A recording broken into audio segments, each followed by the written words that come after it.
క్రీస్తునందు ప్రియ సంఘమా, ప్రభువైన యేసు నామమున మీ అందరికీ శుభములు. మరి పరిశుద్ధ గ్రంథములో దేవుని యొక్క వాక్య ప్రకారము 66 పుస్తకాలు ఉన్నాయి. ఈ 66 పుస్తకాలలో మరి ఆ యొక్క కొత్త నిబంధనలో ఉన్న ఆ యొక్క 27 బుక్స్లో యేసు ప్రభు తను వాక్కు చెప్పింది, తను మాట్లాడింది ఒక 4 పుస్తకాల్లోనే ఉంది. తర్వాత యేసు ప్రభు ఈ లోకంలో లేడు, ఆయన ఆరోహణం వెళ్ళిపోయాడు, సంఘాన్ని అపోస్తుల చేతికి అప్పచెప్పాడు. కనుక వాళ్ళు ఏం చేశారు, మరి వాళ్ళు కూడా దేవుని చేత మరి ఆత్మచేత నడిపిబడి కొన్ని రాశారు తర్వాత అపోస్తుల కార్యం తర్వాత. సో యేసు చెప్పిన వాక్కు 4 సువార్తల్లో ఉండే అవకాశమే ఉంది. కానీ మరి యేసే వాక్కు కదా, ఆది కాండంలో కూడా ఆయన మాట్లాడాడు. సో మళ్ళీ అలాగని అనుకుంటే యేసు మాట్లాడింది 4 మత్తయి, మార్కు, లూకా, యోహాను, కొత్త నిబంధనలు, అది మన పొరపాటు, అది మన అవగాహన లోపం అవుతుంది తప్ప. ఆది యందు వాక్యముండెను, వాక్యము దేవుడై ఉండెను కనుక ఆయన భూమి ఆకాశాలు లేనప్పుడే ఉన్న దేవుడు కనుక ఆయన ఆది కాండం నుంచి ఉన్నాడు. కానీ మానవుడిగా, నరుడుగా ఆయన అవతరించి ఈ రక్త మాంసాలలో ఆయన భూమి మీదకి వచ్చినప్పుడు ఆయన ఆ 3.5 సంవత్సరాల్లో మాట్లాడిన మాటలు ఆయన శిష్యులు రాసినప్పుడు దాంట్లో ఒక ప్రత్యేకమైన భాగము ఉంది. దాన్ని ఏమంటారంటే ఉపమానాలు అంటారు. ఉపమానాలు ఉదాహరణలు కాదు, కానీ యేసు బోధిస్తున్నప్పుడు ఆయన తన యొక్క శ్రోతలకు, తను వినేవారికి మంచిగా అర్థం కావాలని ఆయన చెప్పాడు. కనుక ఆయన శ్రేష్టమైన బోధకుడు, ఆయనకు మించిన బోధకుడు ఈరోజు ప్రపంచంలో ఎవరు లేరు. కనుక మరి ఇలాంటి శ్రేష్టమైన బోధకుడైన యేసుక్రీస్తు చెప్పిన అనేక అంశాల్లో ఉపమానాలు అనేవి మాత్రం ఇంకా ప్రత్యేకంగా ఉన్నాయి.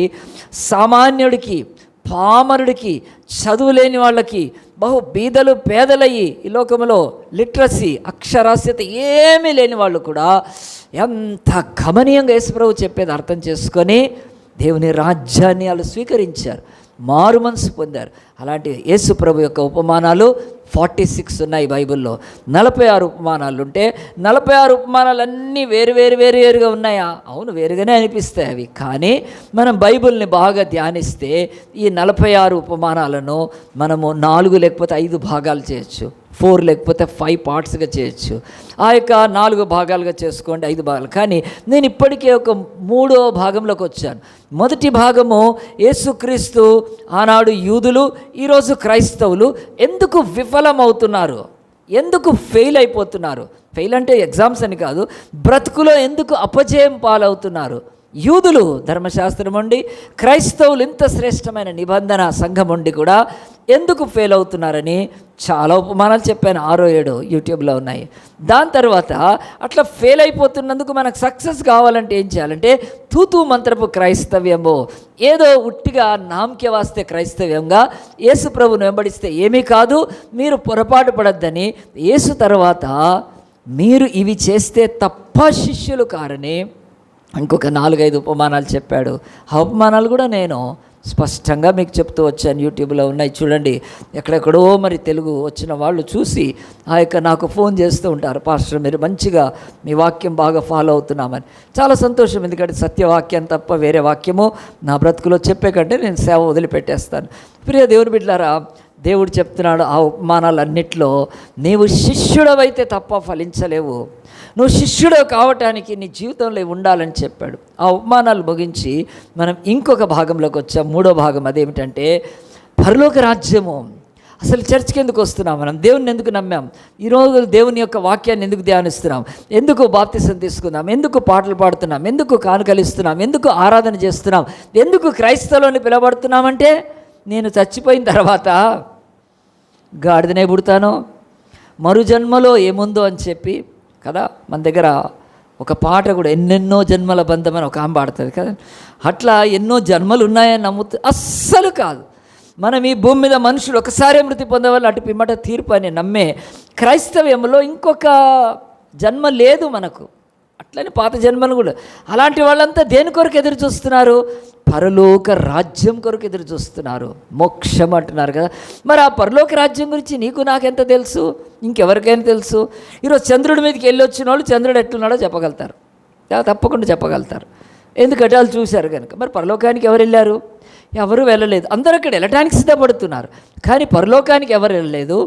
పరలోకం నుంచి వచ్చిన యేసుక్రీస్తు మాత్రమే చెప్పగలుగుతాడు. కనుక ఆయన యేసుప్రభు పరలోక రాజ్య ఉపమానాలను కూడా ఈ యొక్క బైబిల్లో చెప్పాడు. మనం ఈరోజు పరలోక రాజ్యం యొక్క ఉపమానాల్లో రెండవది నేర్చుకుందాం. చూడండి, మత్తయి సువార్త 13వ అధ్యాయం తీయండి.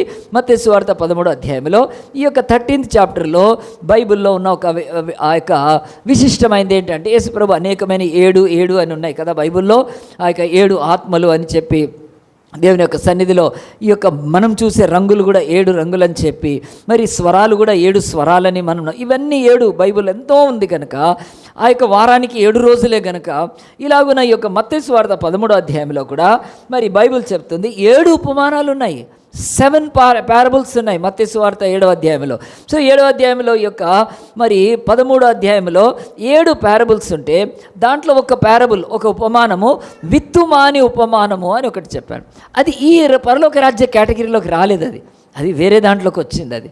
అదే మనుషులు ఎందుకు ఈ భూమి మీద యూదులు కానీ క్రైస్తవులు వాళ్ళ బ్రతుకులు అట్టర్ ఫ్లాప్ అయిపోతున్నారు, ఎందుకు వాళ్ళ జీవితంలో ఏమీ లేదు అని ఆ యొక్క ఒక ఉపమానం తీసుకొని నేను చాలా కాలం క్రితము విత్తుమాని ఉపమానం అని చెప్పాను. దాంట్లో మరి చెప్పినప్పుడు నిజమే యేసుప్రభు ఉపమానం చెప్పాడు, కానీ ఆ ఉపమానం తర్వాత ఆయన ఆపలేదు. ఇంకొక రెండో ఉపమానం చెప్పాడు.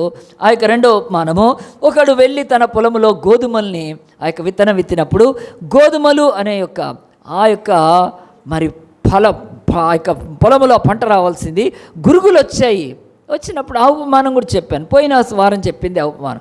సో ఈ 2 ఉపమానాలు చెప్పిన తర్వాత యేసుప్రభు ఏం చేశారంటే ఇప్పుడు 3వ ఉపమానంగా తీసుకున్నా పరలోక రాజ్య విషయమే అది 2వ ఉపమానం అవుతుంది. 31వ వచనంలో చూద్దాం. చూడండి, ఆయన మరి ఒక ఉపమానం వారితో చెప్పెను. ఆ యొక్క మత్తయి సువార్త 13వ అధ్యాయము 31, మత్తయి 13:31, 13:31లో ఆయన మరి ఒక ఉపమానం వారితో చెప్పెను. పరలోక రాజ్యం ఒకడు తీసుకొని తన పొలములో విత్తిన ఆవగింజను పోలి ఉన్నది. అది విత్తనములన్నిట్లో చిన్నదే, కానీ పెరిగినప్పుడు కూర మొక్కలు అన్నిట్లో పెద్దదై ఆకాశ పక్షులు వచ్చి దాని కొమ్మల యందు నివసించినంత చెట్టగును. ఎంత అనండి, 2 వచనాలలో ఒక ఉపమానం ఉంది. ఇప్పుడు మీరు మంచిగా వినాలి, కొంచెం కాన్సంట్రేట్. యేసు ప్రభు మొదటి ఉపమానం ఇదే యొక్క 13వ అధ్యాయంలో చెప్పినప్పుడు విత్తుమాని ఉపమానం చెప్పేశాడు, కానీ దాని వివరణ కూడా ఇచ్చాడు యేసు ప్రభు. అంటే ఎక్స్ప్లెనేషన్ చేశాడు దానికి. ఇదిగో విత్తువాని దానికి ఉపమానంలో విత్తనము ఆ యొక్క వాక్యము, ఆ యొక్క నేల హృదయము, ఆ తర్వాత ఈ రకరకాలమైనవి వచ్చి దారి పక్కన పడ్డాయి, పక్షులు ఎత్తుకుపోయినాయి అవి దుష్టులు. ఆ తర్వాత ఇదిగో ఈ యొక్క రాతి నేల, కష్టాలు వస్తే, ఆ తర్వాత ముళ్ళ పొద, ఐక్య విచారం ఎక్కువైతే, కానీ మంచి నేల విత్తితే అది 100 ఫలించింది. యేసు ప్రభు క్లియర్గా దాని ఎక్స్ప్లెనేషన్ ఇచ్చాడు, చాలా చక్కగా చెప్పేసేసాడు, మంచిదే. ఇక 2వ ఉపమానం యేసుప్రభు చెప్పింది గోధుమలు గురుగుల గురించి. ఒక రైతు వెళ్ళి చక్కగా విత్తనం విత్తితే, మంచిది విత్తితే, కొంత మొలకెత్తంగానే పక్కన గురుగులు వచ్చినాయి. ఎట్లా వచ్చాయి? మనం గురుగులు విత్తలేదు కదా, ఎవరు విత్తరు కదా, పిచ్చి మొక్కలు ఎవరు విత్తరు, ఎట్లా వచ్చాయని చెప్పి ఆ యొక్క అనుమానం ఉంటే యేసుప్రభు ఆ స్టోరీ లేకపోతే ఆ ఉపమానం క్లియర్గా చెప్పాడు. ఇదిగో అతను నిద్రపోతున్నప్పుడు శత్రువులు వచ్చి పక్కన గురుగులు విత్తారు. మరి గురుగులు ఎవరు, విత్తనాలు ఎవరు? విత్తనాలు రాజ్య సంబంధులు, గురుగులు దుష్టులు, విత్తినవాడు అపవాది. నేను తొందరపడను, ఆ యొక్క రైతు నేను తొందరపడను. యుగాంతంలో కాలాంతంలో నేను ఫస్ట్ గురుగులను కట్ చేసి పారేసి అన్నిటినీ లాగేసేసి తీసుకెళ్ళి అగ్నిలో కాల్చేస్తాను. ఆ తర్వాత నా ధాన్యమైన నా మంచి గోధుమలను నా కొట్టులో పెట్టుకుంటాను. పరలోక రాజ్యంలో వారు తేజవంతులు అవుతారు సూర్యుని వలె. ఎంత ఫుల్ ఎక్స్ప్లెనేషన్ ఇచ్చేసాడు యేసుప్రభు. సో ఈ యొక్క 13వ అధ్యాయంలో 2 ఉపమానాలు చెప్తే 2టికి ఫుల్ ఎక్స్ప్లెనేషన్ ఇచ్చిన యేసుప్రభు ఈ ఉపమానానికి ఏమీ చెప్పలేదు, దీనికి ఎక్స్ప్లెనేషనే లేదు, దానికి వివరణే లేదు. కనుక వివరణ లేని ఈ యొక్క ఉపమానము ఇది మనం ఎట్లా అర్థం చేసుకోవాలి, దీన్ని ఎట్లా తీసుకోవాలి? ఎందుకంటే ఇప్పుడు యేసుప్రభు వచ్చి భూమి మీద 2000 సంవత్సరాలు అయిపోతుంటే ఈ బైబిల్ అవైలబుల్గా ఉంది దాదాపు 1st సెంచరీ నుంచే. మన భాషలో లేకపోవచ్చు, కానీ మన భాషలో 1818 206 సంవత్సరాల నుంచే తెలుగు వాళ్ళకు బైబిల్ ఉంది. కనుక ఇక్కడ కూర్చున్న వాళ్ళు ఎవరికైనా 100 ఏళ్ళు ఉన్నాయండి? లేవు కదా. 206 ఏళ్ల క్రితమే తెలుగు వాళ్ళని దేవుడు ప్రేమించి ఈ బైబిల్ ఇచ్చాడు. కనుక ఈ యొక్క వాక్యాన్ని, ఈ విత్తనము గురించి, లేకపోతే ఈ ఆ యొక్క విత్తనం గింజ గురించి మరి ఎన్ని రకాలుగా ఈ లోకంలో చెప్పుకుంటూ పోయినప్పుడు అది అనేకులు ఇట్లా చెప్పారు. కనుక ఈరోజు నేను చెప్తున్నాక కూడా మీరు వేరే వాళ్ళది విన్నాక ఇది ఎక్కువ మంది ఇలాగున చెప్పారు కనుక అది సరైనదేమో అనడం సమంజసం కాదు. ఎందుకంటే ఒక మనుషులు ఎక్కువ దాన్ని అంగీకరించినంత మాత్రాన అది సత్యం కాకపోవచ్చు. లోకములో మనుషులు ఎప్పుడు కూడా మరి బయటికి తీసుకెళ్ళాను ఎప్పుడు కూడా దేవుని యొక్క వాక్యం చెప్తుంది, ఈ లోకంలో మనుషులు నిశ్చయంగా దేన్ని అంటే ప్రజలందరూ అంగీకరించింది అది సత్యం అనుకుంటారు. కానీ ఉపమాన విషయంలో అలాగున ప్రఖ్యాతిగాంచిన బైబిల్ పండితులతో పాటు అనేకులు చెప్పింది ఈరోజు అజయ్ పాలన చెప్తున్నది మీరు వినండి. చాలా డిఫరెంట్ ఉంది ఇది. దాన్ని అలాగున తీసుకోవటానికి ఎట్టి పరిస్థితుల్లో అవకాశం లేదు. ఎందుకు నేను ఈ మాట చెప్తున్నానంటే, ఈరోజు ప్రజా ఆమోదాన్ని చాలామంది తీసుకుంటారు. దాన్ని గుంపులో గో అంటారు కదండి. గుంపులో గో ఈ చర్చిలో లేదు, అస్సలు ఒప్పుకోను. అందరూ వెళ్తున్నది కదా, అందరూ చేస్తున్నది కాదు కనుక, అసలు అందరూ చేస్తుంది అందరూ నమ్ముతుంది అంటే అసలు క్రైస్తవం ఎందుకు? కానీ కోట్ల మంది ఈరోజు కదా ఏదైనా నమ్ముకొని వెళ్ళిపోను, బహు తక్కువ మంది దీన్ని ప్రాక్టీస్ చేస్తున్నారు. మరి దీనిలోకి రావటం కుదరదు కనుక బైబిల్లో మొట్టమొదటిది ఈ యొక్క మనుషులు ఆమోదించింది కాదు. ఇక్కడ చాలా మటుకు దీన్ని ఎలాగున వివరించారంటే, ఒక మాటలో చెప్పాలంటే, యేసు ప్రభు ఆయన ఈ లోకంకి వచ్చినప్పుడు ఆయన దేవుని యొక్క రాజ్యం గురించి చెప్తున్నప్పుడు మొదటి ఉపమానం ఏం చెప్పాడు యేసు ప్రభువు? మొదటి ఉపమానం ఏం చెప్పాడంటే, ఆయన విత్తనము విత్తినప్పుడు 3 విత్తనాలు ఫెయిల్ అయిపోయినాయి. 3 విత్తనాలు, అది దారిన పడ్డది పోయింది, ముళ్ళ పొదల పడింది పోయింది, రాతిన ఒక్క విత్తనమే చాలా తక్కువ సక్సెస్ ఉంది. మళ్ళీ వెంటనే రెండో ఉపమానం చెప్పాడు యేసు ప్రభు, గోధుమలు గురుగులు. సరే, గోధుమల్లో కూడా గురుగులు వచ్చడంతో ఎంతో గోధుమలు నష్టపోయి ఉంటాయి. అంటే నష్టపోయినామంటే పక్కన అవి వచ్చిన తర్వాత బలహీనపడి ఆ యొక్క పెద్ద ఇంక్రీజ్ లేక పెద్ద డెవలప్మెంట్ లాగా ఉన్నప్పుడు అది కూడా అంతగా. అప్పుడు ఆయన యొక్క శ్రోతలు యేసుప్రభు యేసుప్రభుని అంగీకరిస్తున్నా, దేవుని రాజ్యం ఇంతేనా, దేవుని రాజ్యం విస్తరణ ఇంతేనా, అది ఫలించేది ఇంతేనా, ఈ దేవుని శక్తి ఇంతేనా అని చెప్పి అనుకుంటుండగానే యేసుప్రభు 3వ ఉపమానం చెప్పాడేమో. అట్లా చెప్పాడని చెప్పి ఈరోజు ప్రపంచంలో అనేకులు దీన్ని ఏమంటున్నారంటే, మొదట ఎక్కువ ఫలం లేదు, రెండవ ఉపమానంలో కూడా ఎక్కువ ఇంక్రీజ్ లేదు, ఈసారి మంచిగా నన్ను కూడా ఎప్పుడైనా ఫస్ట్ పేపర్ బాగా రాలేకపోతే సెకండ్ పేపర్ బాగా రాస్తాను కదా, సెకండ్ పేపర్ బాగా రాస్తాను, అలాగున ఒకటి ఉంటుంది కనుక ఈసారి ఇది కాలేదు ఇంకోటి బాగు చేసుకుందామని అలాంటి దృక్పథంతో యేసు తన యొక్క శ్రోతల్ని, తన విశ్వాసుల్ని, తన శిష్యుల్ని ధైర్యపరచడానికి, ఇది మీరు అనుకుంటున్నారా, కాదు ఇది అని చెప్పటానికి దేవుడు ఒక ఆవగింజను తీసుకొని దాన్ని వెళ్ళి విత్తినప్పుడు అది కూర మొక్కలన్నిటిలో చిన్నదైనప్పుడు అది పెరిగి పెద్దవైనప్పుడు మహావృక్షమైపోతుంది. దాని మీద అనేక ఆకాశ పక్షులు వచ్చి నివాసం చేస్తాయి. అట్లా దేవుని రాజ్యం ఇంక్రీజ్ అయిపోతుంది అని చెప్పాడని ఈరోజు అనేక మంది చెప్తున్నారు. మరి ఇది ఎంతవరకు నిజం? ఇది చూస్తే నిజమే అనిపిస్తుంది.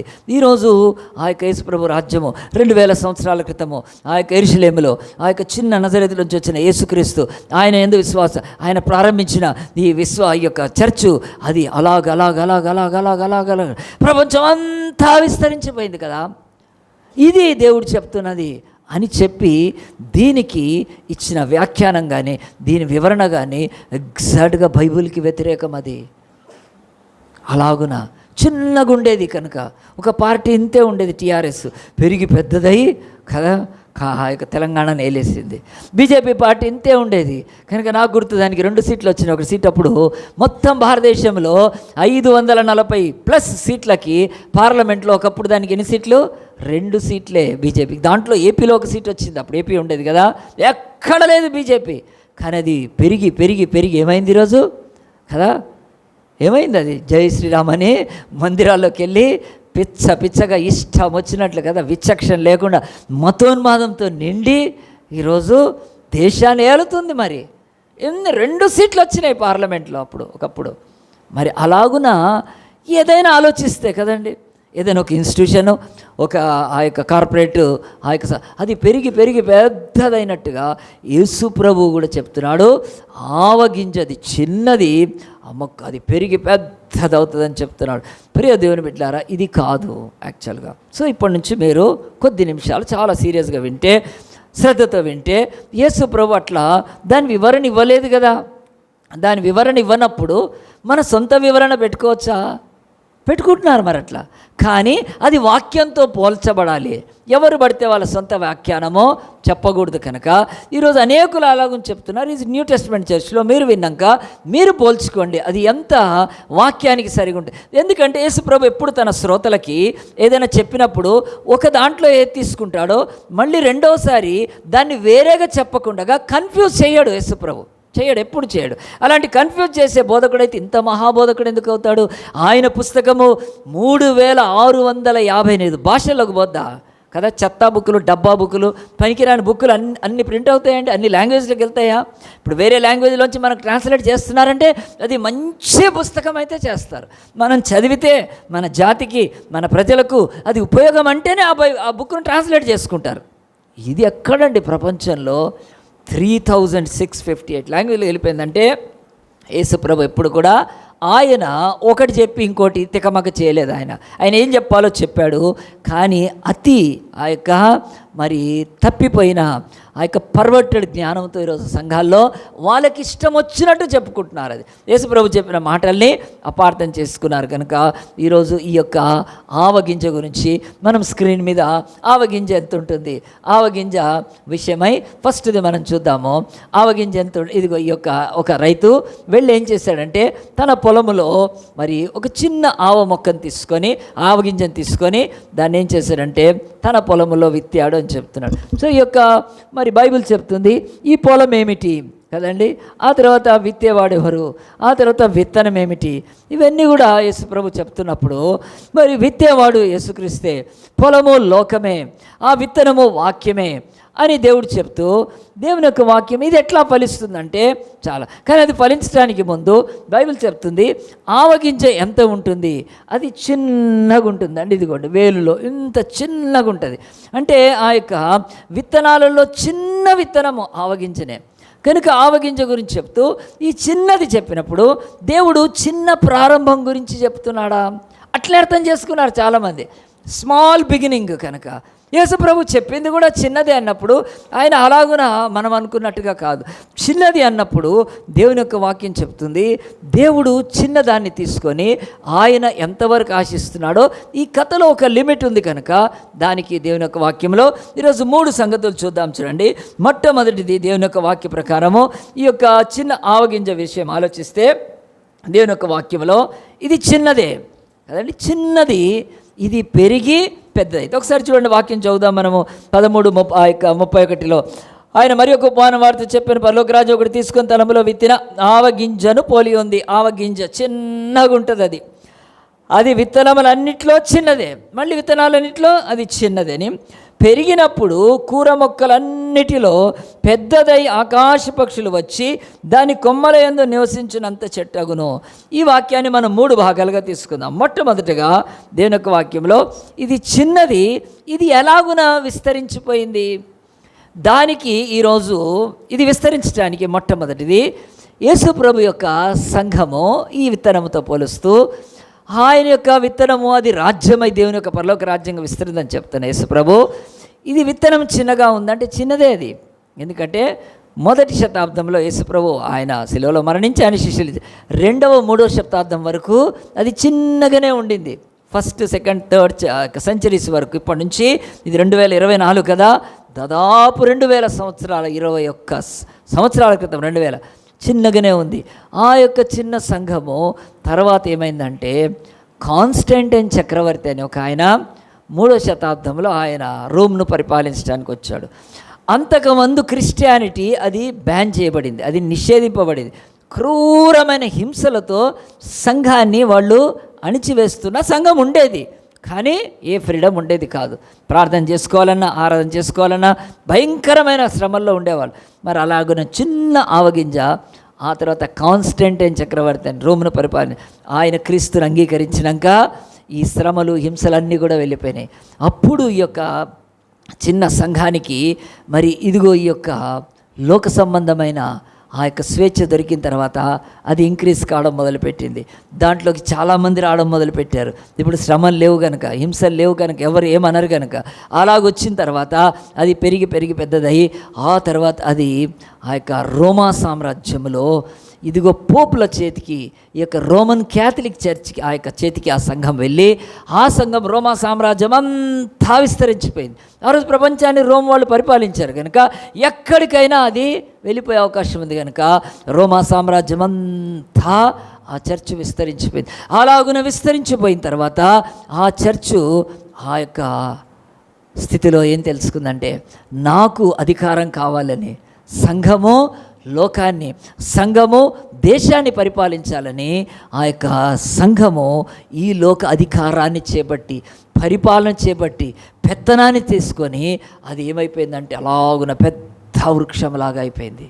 చిన్న ఆవగింజ అది పెద్ద వృక్షం ఎట్లయింది అనంటే, కాన్స్టెంట్ చక్రవర్తి అనే కాలంలో క్రీస్తు సంఘం మీద ఉన్న శ్రమ, హింస అదంతా తొలగిపోవటాన్ని బట్టి ప్రపంచమంతా కూడా ఆ యొక్క సంఘం విస్తరించిపోయినప్పుడు ఇలాగున అది పెరిగిపోయింది.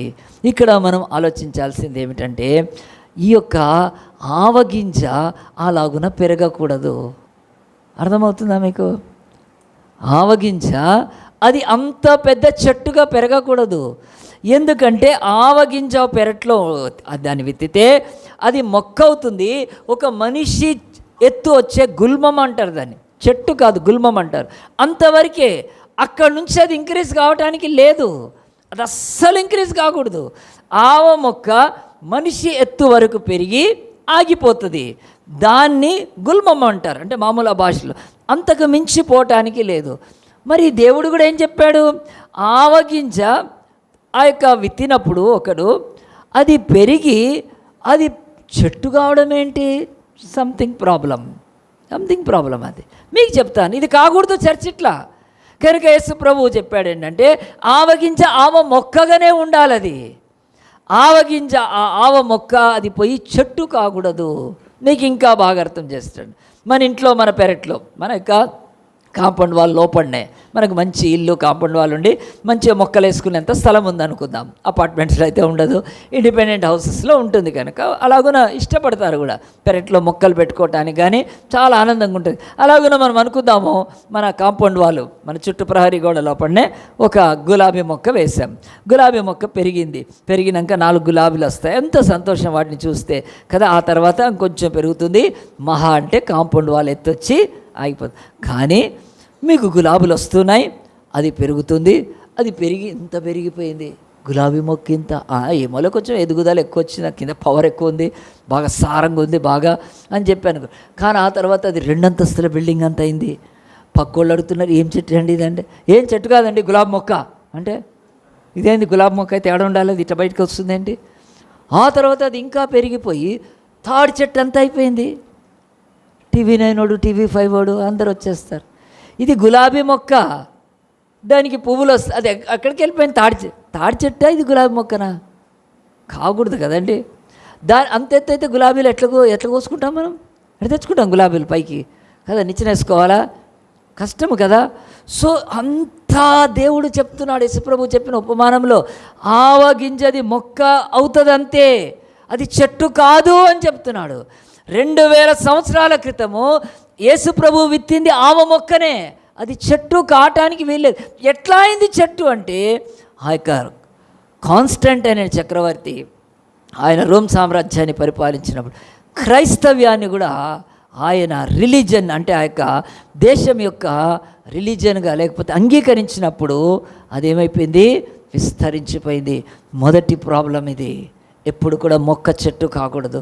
యేసుప్రభు ఇక్కడ పాజిటివ్గా చెప్పలేదు. ఆయన గుర్తుపెట్టుకోండి, ఈరోజు అనేక మంది బోధకులు చిన్నది పెరిగి పెద్దగా అయిపోతుంది చర్చ్ కాదు అని చెప్తున్నాడు యేసుప్రభు. నా చర్చ్ అట్లా కాదు అంటున్నాడు ఆయన. అప్పుడు పరిస్థితులు వ్యతిరేకం, ఇప్పుడు పరిస్థితులు కలిసి వచ్చినాయి కనుక చర్చ్ విస్తరించిపోద్ది. ఏం కాదు కదా. ఆవ మొక్క వేస్తే అది చెట్టు అయిందంటే ఇంకేందా, దయ్యం చెట్టు అది చెట్టు ఎవడన్నాడు, అది డేంజర్ రా నాయన అంటారు కదా. ఆవ మొక్కగానే ఉండాలి కనుక అంతే. ఇది మొదటిది గుర్తుపెట్టుకోండి ప్రియ దేవుని బిడ్డలారా. ఈరోజు ప్రపంచంలో విస్తారంగా విస్తరించిపోయిన ఈ యొక్క చెట్టులాగా కనిపిస్తున్నది. It's not a God's kingdom, దేవుని యొక్క రాజ్యం కాదు. రెండవది చూద్దాం, చూడండి. రెండవది మనం ఆలోచిస్తే ఈ యొక్క చెట్టు మరి దేనికి సూచనగా ఉంది? దేవుడు చెప్తున్నాడు బైబిల్లో. మనము మరి తీయండి యెహెజ్కేలు గ్రంథము 31వ అధ్యాయం తీస్తే యెహెజ్కేలు గ్రంథం 31లో దేవుని యొక్క వాక్యము స్పష్టంగా చెప్తుంది. నేను చదువుతాను, మీకు ఇబ్బంది అయితే. యెహెజ్కేలు గ్రంథము పాత నిబంధనలో ఉంటుంది. పాత నిబంధనలో 31వ అధ్యాయంలో పేజీ నెంబరు 713లో ఉంటుంది దేవుని యొక్క వాక్యము. ఆయన చెప్తున్నాడు, మరియు 11వ సంవత్సరం 3వ నెల మొదటి దినంలో యెహోవా వాక్కు నాకు ప్రత్యక్షమై. ఎవరికి? యెహెజ్కేలు అనే ప్రవక్తకు దేవుని ఆత్మ ఆ యొక్క వాక్కును ప్రత్యక్షం చేసినప్పుడు ఆయన, నరపుత్రుడా, నీవు ఐగుప్తు రాజైన ఫరోతో అతని సమూహంతో ఇట్లనము, గనుడైన నీవు ఎవరితో సమానుడవు? అశ్షూరులు లెబనాను దేవదారు వృక్షమైనట్టుండిరి అని అంటుంది ఇక్కడ దేవుడు. దాని కొమ్మలు శృంగారములు, దాని గుబురు విశాలము, దాని కొన బహు ఎత్తైనందున మేఘములకు అంటేను. ఆ యొక్క నీళ్లుండటం వల్ల అది మిక్కిలి గొప్పదాయను, లోతైన నది ఆధారమైనందున అది మిక్కిలి ఎత్తుగా పెరిగెను. యెహెజ్కేలు గ్రంథము 31వ అధ్యాయము. యెహెజ్కేలు గ్రంథం చూడండి. అది ఉండి చోట్ల అది నది కాలువల పారిన పొలములో చెట్లన్నిటి ప్రవహించెను, కాబట్టి అది ఎదిగి పొలములోని చెట్లన్నిటికంటే ఎత్తుగలదాయను. దాని శాఖలు బహు విస్తారములాయను, నీరు సమృద్ధిగా ఉన్నందున దాని చిగుళ్ళు పెద్ద కొమ్మలాయను, ఆకాశ పక్షులన్నీ దాని శాఖలలో గూళ్ళు కట్టుకొనెను. చిన్న మొక్క మీద ఏ పక్షి గూడు కట్టదు, చెట్ల మీద గూడు కట్టుకుంటాయి. చెట్ల మీద గూడు కట్టుకుంటే దేవుని యొక్క వాక్యం ఏం చెప్తుందంటే, ఆలోచించండి. దేవదారు అశ్షూరియులు అనే రాజ్యాన్ని దేవుడు దేంతో పోలుస్తున్నాడు? లెబనాను, ఆ తర్వాత దానితో పోలుస్తుంది, దేవదారు వృక్షంతో. సో ఈ బైబిల్ స్పష్టంగా చెప్తుంది ఏమిటంటే, మనందరి జీవితాలలో ఈ యొక్క చెట్టు అది ఎప్పుడు కూడా సామ్రాజ్యాలను సూచించింది. పెద్ద పెద్ద చెట్లను దేవుడు పోల్చి రాసినప్పుడు బైబిల్లో అది రాజ్యాలను సూచించింది. ఇక్కడ అశ్షూర్ అనే రాజ్యము అది లెబనాన్, ఆ యొక్క లెబనాన్ యొక్క దేవదారు వృక్షమంతా. అసలు మన ఇండియాలో దేవదారు వృక్షం మనం చూడటానికి కూడా లేదు. మన మహా అంటే ఏ వృక్షం చూస్తామండి కదా? మర్రి చెట్టు చూస్తాం, రాగి చెట్టు చూస్తాం, ఇంకేం చెట్టు చూశారు కదా? దయ్యాలుండే చెట్టు ఏంటి? చింత చెట్టు చూస్తాం మనం, పెద్దవి చెట్లు కనుక. మరి చెట్టు అన్నప్పుడు అది దేవుడు సామ్రాజ్యాన్ని చెప్తున్నాడు. ఇక్కడే కాదు, దేవుడు మనం కన్ఫ్యూజ్ చేయకుండా బైబిల్లో దానియేలు గ్రంథం తీయండి. యెహెజ్కేలు గ్రంథం తర్వాత ఉంటుంది. దానియేలు గ్రంథం 4వ అధ్యాయంలో కూడా దేవుడు ఈ యొక్క ఉపమానంగా చెప్పినప్పుడు, అలగోరిగా చెప్పినప్పుడు, ఆయన ఆ యొక్క పోలికగా చెప్పినప్పుడు దేవుని యొక్క వాక్యం 4వ అధ్యాయంలో దేవుని యొక్క వాక్యము 10వ వచనం ఇలాగ చెప్తుంది చూడండి. నేను నా పడక మీద పరుండి ఉండగా, దానియేలు 4:10, దానియేలు 4:10. నేను నా పడక మీద పడి ఉండగా నాకు ఈ దర్శనం కలిగిన, నేను చూడగా భూమి మధ్యన మిగుల ఎత్తుగల ఒక చెట్టు కనబడింది. ఆ చెట్టు వృద్ధి పొంది బ్రహ్మాండమైనది ఆయను, దాని పై కొమ్మలు ఆకాశమున అంటున్నంత ఎత్తుగాను, దాని ఆకారము భూతలమంత విశాలంగా ఉండెను, దాని ఆకులు ఆ యొక్క సొగసుగాను, దాని పండ్లు విస్తారంగాను, అందులో సమస్త జీవకోట్లకు చాలినంత ఆహారం ఉండెను, దాని నీడన అడవి జంతువులు పండుకొనెను, దాని కొమ్మలలో ఆకాశ పక్షులు కూర్చుండెను. బైబిల్ చెప్తుంది ఇక్కడ చెట్టును దేవుడు పోల్చినప్పుడు దేవుడు రాజ్యాన్ని పోలుస్తున్నాడు. ఎవరితో చెప్తున్నారు? దానియేలు నెబుకద్నెజరుతో చెప్తున్నాడు. నెబుకద్నెజరుకు ఒక కళ వచ్చింది. ఆ కళకు అతను కలత చెందినప్పుడు, దేశంలో ఎవడు చెప్పనప్పుడు దానియేలు వెళ్ళి ఆ కళకి భావం చెప్తున్నప్పుడు ఆ రాజు ఒక పెద్ద చెట్టు చూశాడు. రాజా, చెట్టు నువ్వే, నీ రాజ్యమే, యువర్ కింగ్డమ్, నీది ప్రపంచం అంతా విస్తరిస్తుంది, ఆకాశ పక్షులు గూళ్ళు కట్టుకుని అంతగా విస్తరిస్తుంది అని చెప్పి ఆ యొక్క చెప్పినప్పుడు బైబిల్లో మనం ఇవి ఎందుకు ఈ రెఫరెన్స్ చూసామంటే, యేసు ప్రభువు చెప్పినట్టుగా ఈ యొక్క ఆవ మొక్క చెట్టు కాదు. చెట్టు ఎప్పుడు కూడా అది సామ్రాజ్యం అంటే అది రాజ్యం కనుక, అధికారం కలిగి, పెత్తనం కలిగి, అది ఈ లోకంలో మనుషులను ఏలటానికి, పరిపాలించడానికి, లోబర్చుకోవటానికి, భయంకరంగా మనుషులను ఇచ్చేయటానికి చూస్తుంది. ఈరోజు మన భారతదేశంలోనే ఆ మత పార్టీ ఈరోజు దేశాన్ని విస్తరించి ఈరోజు పార్లమెంట్లో అధికారం పొందుకొని ఆ యొక్క మణిపూర్ వాసులను ఏం చేసింది? ఈ గవర్నమెంట్ పోయిన ఎలక్షన్స్కి ముందు లాస్ట్ ఇయర్ మహావేదనలకు గురి చేసింది. సో రాజ్యాలకు, సామ్రాజ్యాలకు అదే, వాళ్ళు ఎవరు లోబడరో, ఎవరు వాళ్ళ మాట వినరో, ఎవరికి జయించాలో అని అలాగుని చేస్తారు కనుక ఇది చర్చ్ యొక్క పని కాదు, దేవుని రాజ్యం పని కాదు. ఇది ఇలాగని చేయదు రాజ్యం. ఎప్పుడు దేవుని రాజ్యం, ఆ దేవుని రాజ్యంలో క్రూరత్వం ఉండదు, మూర్ఖత ఉండదు, ఆ యొక్క ద్వేషం ఉండదు. ద్వేషముతో ఉండే ఈ రాజ్యాలు అవి పెద్ద చెట్లు, ఆ పెద్ద చెట్లు అవి లోకాన్ని నేరాలని ప్రయత్నం చేస్తాయి. ఇప్పుడు భారతదేశంలో ఉన్న ఏలుతున్న పార్టీకి అదే కదా, ఇండియాలో ఎవ్వడు క్రిస్టియన్ ఉండకూడదు, చర్చలన్నీ మూసిపారేయాలి. ఈరోజు యూపీలో వందల సంఘాలు మూసేస్తారు. ఈరోజు ఇట్లా ఆరాధన లేదు వాళ్ళకి. ఆరాధన బైబిల్ పట్టుకుంటే లోపడేసేస్తున్నారు. పాస్టర్ మంది తీసుకుపోయి లోపడేసేస్తున్నారు. తీసుకొని పోయి తప్పుడు వీళ్ళు మత మార్పిడి చేస్తున్నారు. పసి పిల్లల్ని తీసుకొని జైలు వేస్తున్నారు. ప్రే ఫర్ ఇండియా మేము సోమవారం ప్రార్థన చేస్తాం. ప్రతి సోమవారం ఎన్ని ప్రార్థనలు అంటే, దేవా పాస్టర్కి బెయిల్ రావాలి. వాళ్ళు దొంగలు కాదు, వాళ్ళు బందిపోట్లు కాదు, వాళ్ళు మోసగాళ్ళు కాదు, వాళ్ళు డ్రగ్ బిజినెస్ చేసేవాళ్ళు కాదు, కళ్ళు అమ్మేవాళ్ళు కాదు, సారాయి అమ్మేవాళ్ళు కాదు, లేకపోతే ఇంకేదో బ్లాక్ చేసేవాళ్ళు కాదు. పాస్టర్లు పాపము, పాస్టరమ్మ వాళ్ళ అమ్మ నాన్న ఇంకా హిందువులే. ఆ పాస్టరమ్మ ఆ అమ్మాయి నమ్ముకొని, ఆ అబ్బాయి నమ్ముకొని, ఇద్దరు మ్యారేజ్ చేసుకొని చక్కగా దేవుడి సేవ పిలుపుతో అనేకులను యేసుక్రీస్తులకు నడిపిస్తూ, పాపం చర్చికి వచ్చిన వాళ్ళకు ప్రార్థన చేస్తుంటే స్వస్థతలు అవుతుంటే, అనేకులు కన్వర్ట్ అయిపోతుంటే, ఈ కుళ్ళుబోతూ ఈ దుర్మార్గమైన రాజ్యాలు భూమి మీద చెట్లలాగా విస్తరించిపోయి ప్రతి దాన్ని నేను వేలాలని చెప్పి అందరినీ ఈరోజు యూపీలో జైల్లో వేసేస్తున్నారు. పాస్టర్లను, ఇవాంజలిస్టులు వేస్తున్నారు. ఎవరైనా కన్వర్ట్ చేస్తే 14 ఏళ్ళు జైలు శిక్ష. ఇంకా సీఎం అయితే అన్నాడు, నేను బుల్డోజర్ పెట్టి మీ ఇల్లు కూల్చి పారేస్తానంటున్నాడు. ఎంత భయంకర! నాన్ బెయిలబుల్ జీవిత ఖైదీ 14 ఏళ్ళు వేస్తాను ఎవడైనా సువార్తను ప్రకటిస్తే యూపీలో అని చెప్పాడు. వాడి మొహం వాడు ఏం చేయగలుగుతాడు? దేవుడి సంఘము ఇలాంటివి ఎన్నో జయించి బయటకు వచ్చింది. వాడి యొక్క ముత్తాతలు కూడా ఏం చేసుకోలేరు. చర్చు అది యేసుక్రీస్తు రక్తముతో ఉంది. ఆ రక్తంతో ఎవడు పెట్టుకోలేడు. కానీ దేశాలు రాజ్యాలు విచ్ఛిన్నమైపోతున్నాయి 2000 సంవత్సరాల నుంచి. అమాయకంగా తెలివి లేక బుద్ధి లేక ఈరోజు ఈ క్రీస్తు యొక్క సంఘాన్ని వ్యతిరేకిస్తారు. ఎందుకంటే యేసు ప్రభు కూడా చెప్తున్నాడు, నాది ఆవ మొక్క, నాది చెట్టు కాదు, నాది మహావట వృక్షం కాదు. అవి లోక రాజ్యాలు, అవన్నీ కూడా వాళ్ళకు విస్తరణ కావాలి, వాళ్ళకి డబ్బు కావాలి, ఆ యొక్క సామ్రాజ్యం కావాలి. నో, అవసరం లేదు, నాకు అవసరం లేదు. నా రాజ్యం అది హృదయాల్లోకి వస్తుంది, నా రాజ్యం మనస్సుల్లోకి వస్తుంది. నా రాజ్యంలో ఒకే ఇంట్లో ఉంటే భార్యలో ఉండొచ్చు, భర్తలో లేకపోవచ్చు, భర్త భార్యలో ఉంటే పిల్లల్లో లేకపోవచ్చు, అసలు పిల్లల్లో ఉంటే తండ్రిలోనే లేకపోవచ్చు, తరిమేస్తుండొచ్చు. నా యొక్క 20 ఏళ్ల సేవలో అలాగ ఇంట్లోంచి తరిమేసిన వాళ్ళని నా ఇంట్లో ఆశ్రయం ఇచ్చాను. ఒక తల్లిని, ఆ యొక్క అక్కను ఒక తమ్ముడు మాల వేసుకొని ఇంట్లోంచి వెళ్ళగొడితే వాళ్ళు రాత్రి బిక్కుమని ఉంటే ఫోన్ చేశారు, రండి నాన్న నా ఇంటికి అని పిలిచి, నేను పాస్టరమ్మ ఇంట్లోకి అర్ధరాత్రి వాళ్ళని పండుకోబెట్టి, అప్పుడు మా పిల్లలు చిన్నవాళ్ళు, పండుకోబెట్టి ఆ రోజు రాత్రి అన్నం తిన్నారండి. అప్పుడప్పుడు పాస్టరమ్మ ఏదో చేసి పెడితే తిని పండుకున్నారు. వాళ్ళిద్దరు లేడీస్ కనుక మన ఇంట్లో ఉండే అవకాశం లేదు. మా ఇల్లు కూడా ఉన్నా కానీ మేము తీసుకెళ్ళి ఒక హాస్టల్లో జాయిన్ చేసేసాము అమ్మాయిని ఉండమ్మా నువ్వు ఇక్కడ అని చెప్పినాక తర్వాత వాళ్ళు రూమ్ తీసుకుని, సొంత తమ్ముడు అక్కనే తల్లిని వెళ్ళగొట్టేసేసాడు. కనుక ఈ రాజ్యము ఆ యొక్క కొడుకులోకి రాలేదు. ఆ కొడుకు నల్లబట్టలు వేసుకొని వేరే రాజ్యంలో ఉన్నాడు. కనుక వీళ్లకు దేవుడి రాజ్యం ఉంది. కనుక దేవుడి రాజ్యం చెట్టులాగా విస్తరించదు, అదేమి అలాగన వటవృక్షం కాదు అని చెప్తున్నాడు. దాంట్లో ఆధిపత్యం, దాంట్లో అధికారం, దాంట్లో దుర్మార్గత, దాంట్లో కొవ్వు, దాంట్లో చీకటి ఉంటుంది. కనుక ఈరోజు మణిపూర్ని ఏం చేసింది? ఈరోజు మరి భారతదేశ స్వాతంత్రం వచ్చినాక ఒక్క రాష్ట్రంలో అయినా ఇంత ఒక మతం మీద, ఒక విశ్వాసాల మీద దాడి జరిగిందా? 200-300 సంఘ ఆలయాలను కూల్చేశారు కదా.